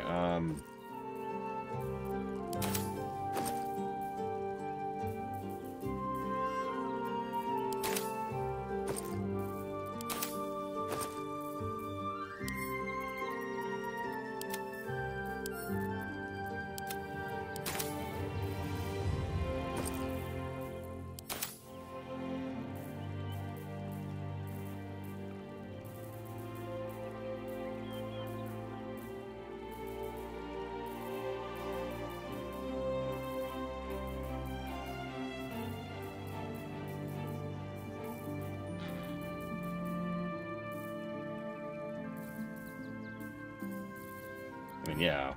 I guess we could use the thing that exists. Oh, action, not reaction. She is Lilac. There's no time to waste. I wonder what the next move is. Shouldn't have wished to live in more interesting times. Yeah, let's see what Lilac looks like.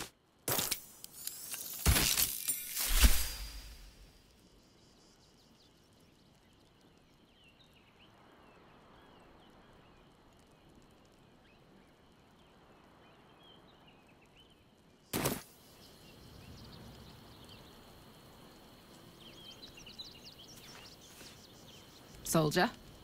Oh god, it's worse up close. It's worse up close. You know, I'm up for it. Wait, she just refused to join the party. Hang on, hang on. One day I'll catch a break.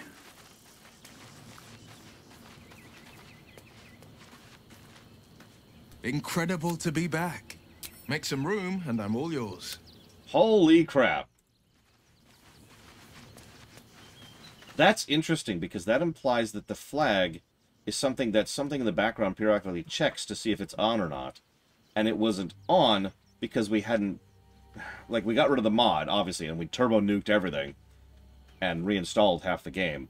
But the flag was still technically off, but then something in the background turned it back to on when we left and then came back to the camp. Yeah, exactly, Dakota. It's probably entering camp is what checks for that. That's an interesting approach.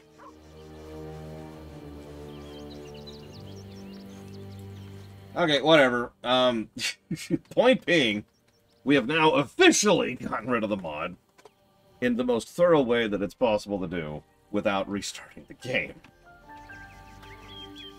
Now I just have to kick everyone out of my party so I can check everyone else's party thing. No, I'm not gonna do that. That's not worth my time. I was just checking something. Get out of here. Get out of here. Okay, so Surgus, hey, yeah, cool. I look terrible. I look so bad. Approach! Ugly one!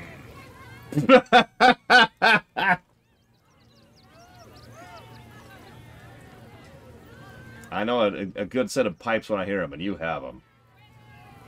Gaze upon my glory, Gigapudding. I was inspired by your fashion sense. Yes! Behold!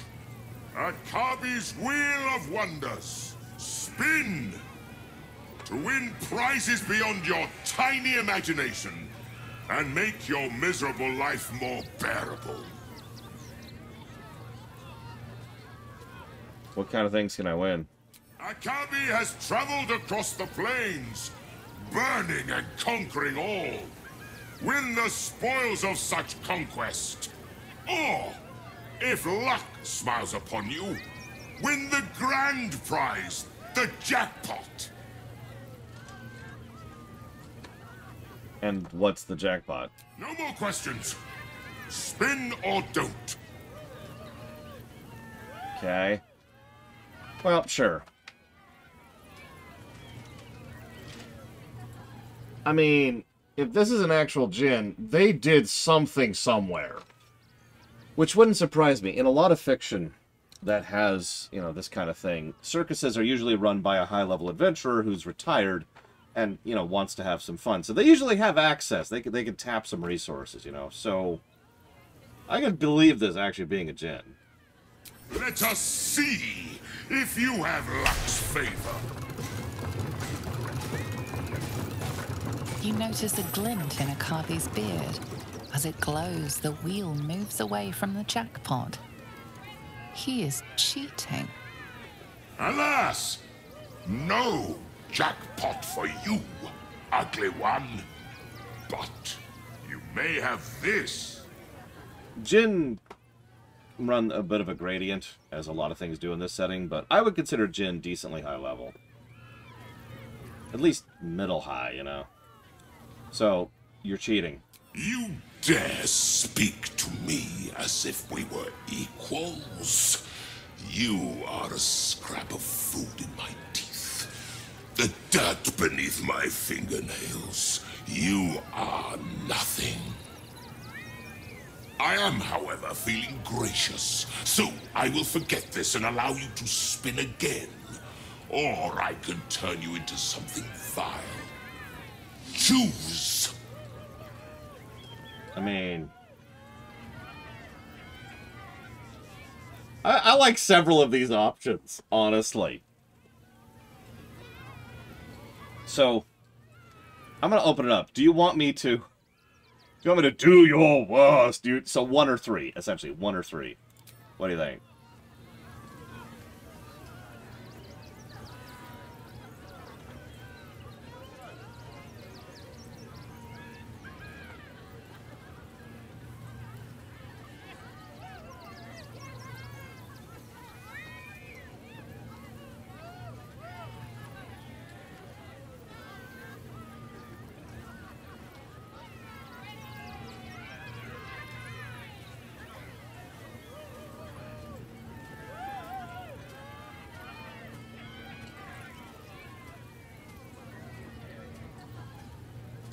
Could I get the...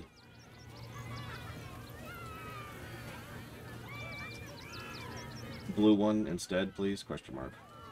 I forget what it is, but I know I like it, period.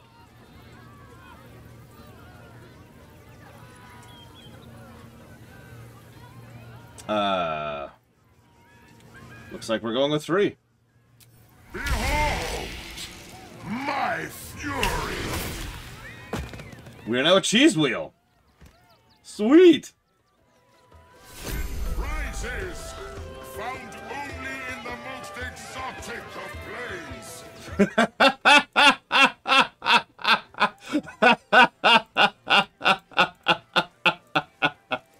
We have cheesy smell. Creates a cloud of gas so pungent it prevents creatures within from taking actions. Oh my god. Oh my god. That all went to this. Hang on.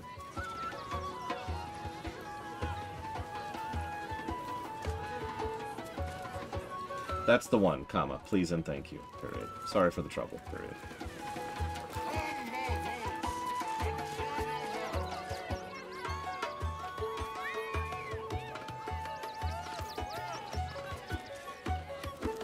And the party's just like, yeah. Listen, I didn't mean to cheese the game, everyone.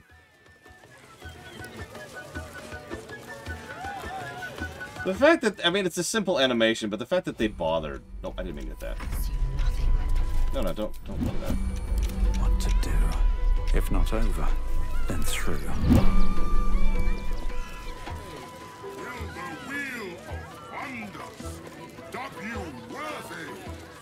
Okay, so anyways.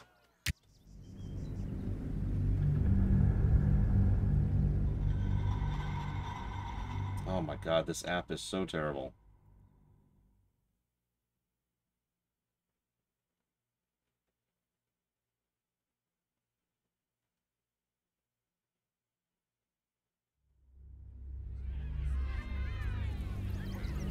I am, however, feeling gracious. Okay, so let's roll Bard.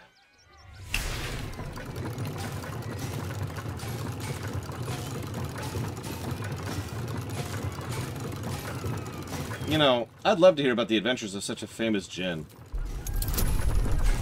Hang on, hang on. So...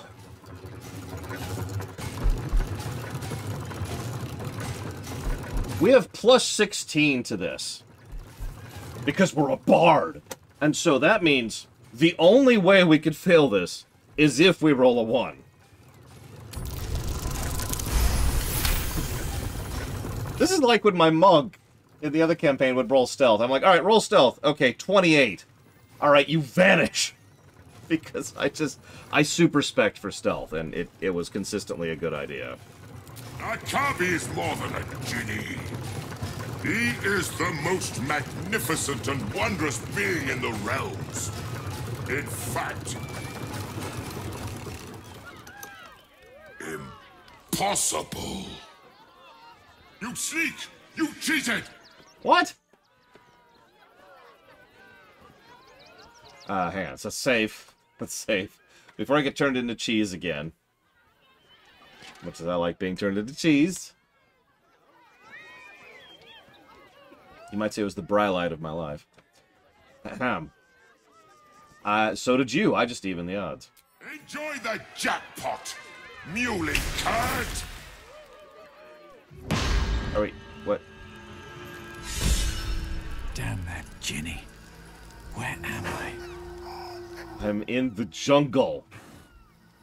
Being attacked by... raptors.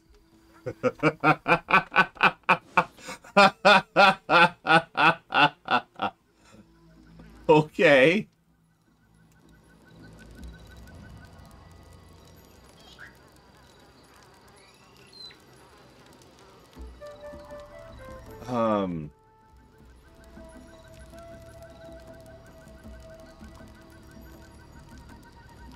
Time to press ahead. We're gonna roll with this for a moment.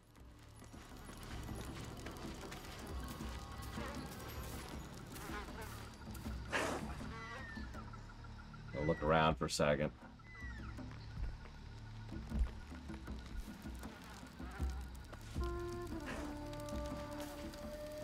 You know what? We do have the invisibility spell. Breathe deep and move. Now, I saw the portal. I'm just looking around for, like, you know, honestly, loot or anything like that. Nice circus, by the way.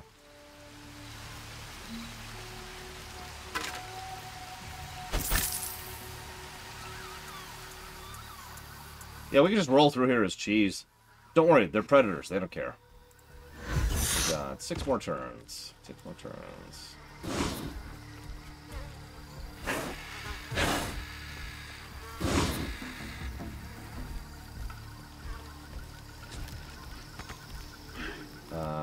I see the chest. Can we make that jump?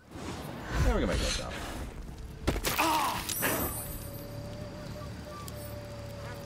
With a flick of the wrist.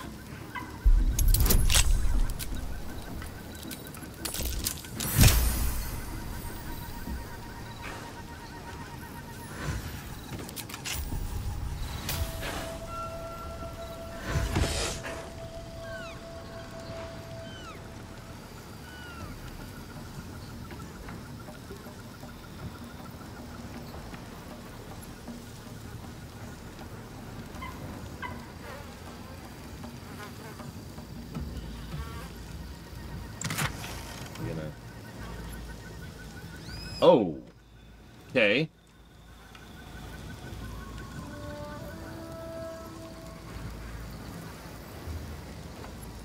Hang on. I'm having issues here.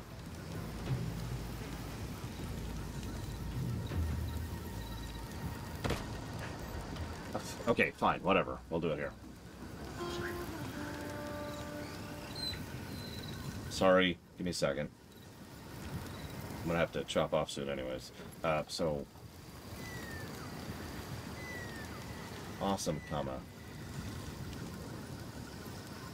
But no, I think that's everything. Period. Thank you, period. Okay, so, let's actually look at this sucker. It is a 1d8 plus 2 with 1d6 thunder on top of it. It also has, this weapon will return to your hand when thrown. You cannot be forced to drop it. When thrown, it creates an explosion that deals 3d12, or 3 to 12, so 3d4 thunder damage in a 20-foot blast centered on the target. You also gain a 10-foot bonus to movement and jump distance, and equipping it just gives you immunity to fall damage. It also gives you 20-foot glow and is a +3. It also gives you Zephyr Break, which is a knockback and can do off balance, and the Zephyr Flash, which is a rush forward, inflict bleed, thunder damage. This is nice. Yeah, I feel like this is gonna be Karlach's new weapon right here. Because, yikes. And yeah, that's a good melee and a good ranged weapon. I need to remember to thank that particular genie for my little excursion. Politely, of course.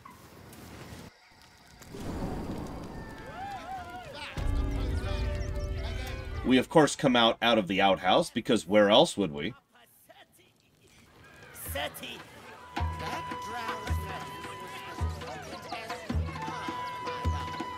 There's all the gear we could get. Bunch of +1 crap, which is garbage at our level. Oh, oh? No. G, there we go. Loot boxes being able to give stuff was never really the issue. Also, while I'm on the subject, those rando boxes, the grab bags you could get at conventions aren't actually all that bad. But that's down to the specifics, so it's whatever. Anyways, let's save, now that we've got this ridiculously good spear. 3 legendary weapons now, not exactly shabby. Ha ha! How did the despicable cheater enjoy his vacation? I had a lot of fun. Thanks. Akabi is delighted you enjoyed it, repugnant mortal. Begone! Akabi is sick of you! Cool. Why is there a ballista just right here? You know what, don't answer that question. What else we got here?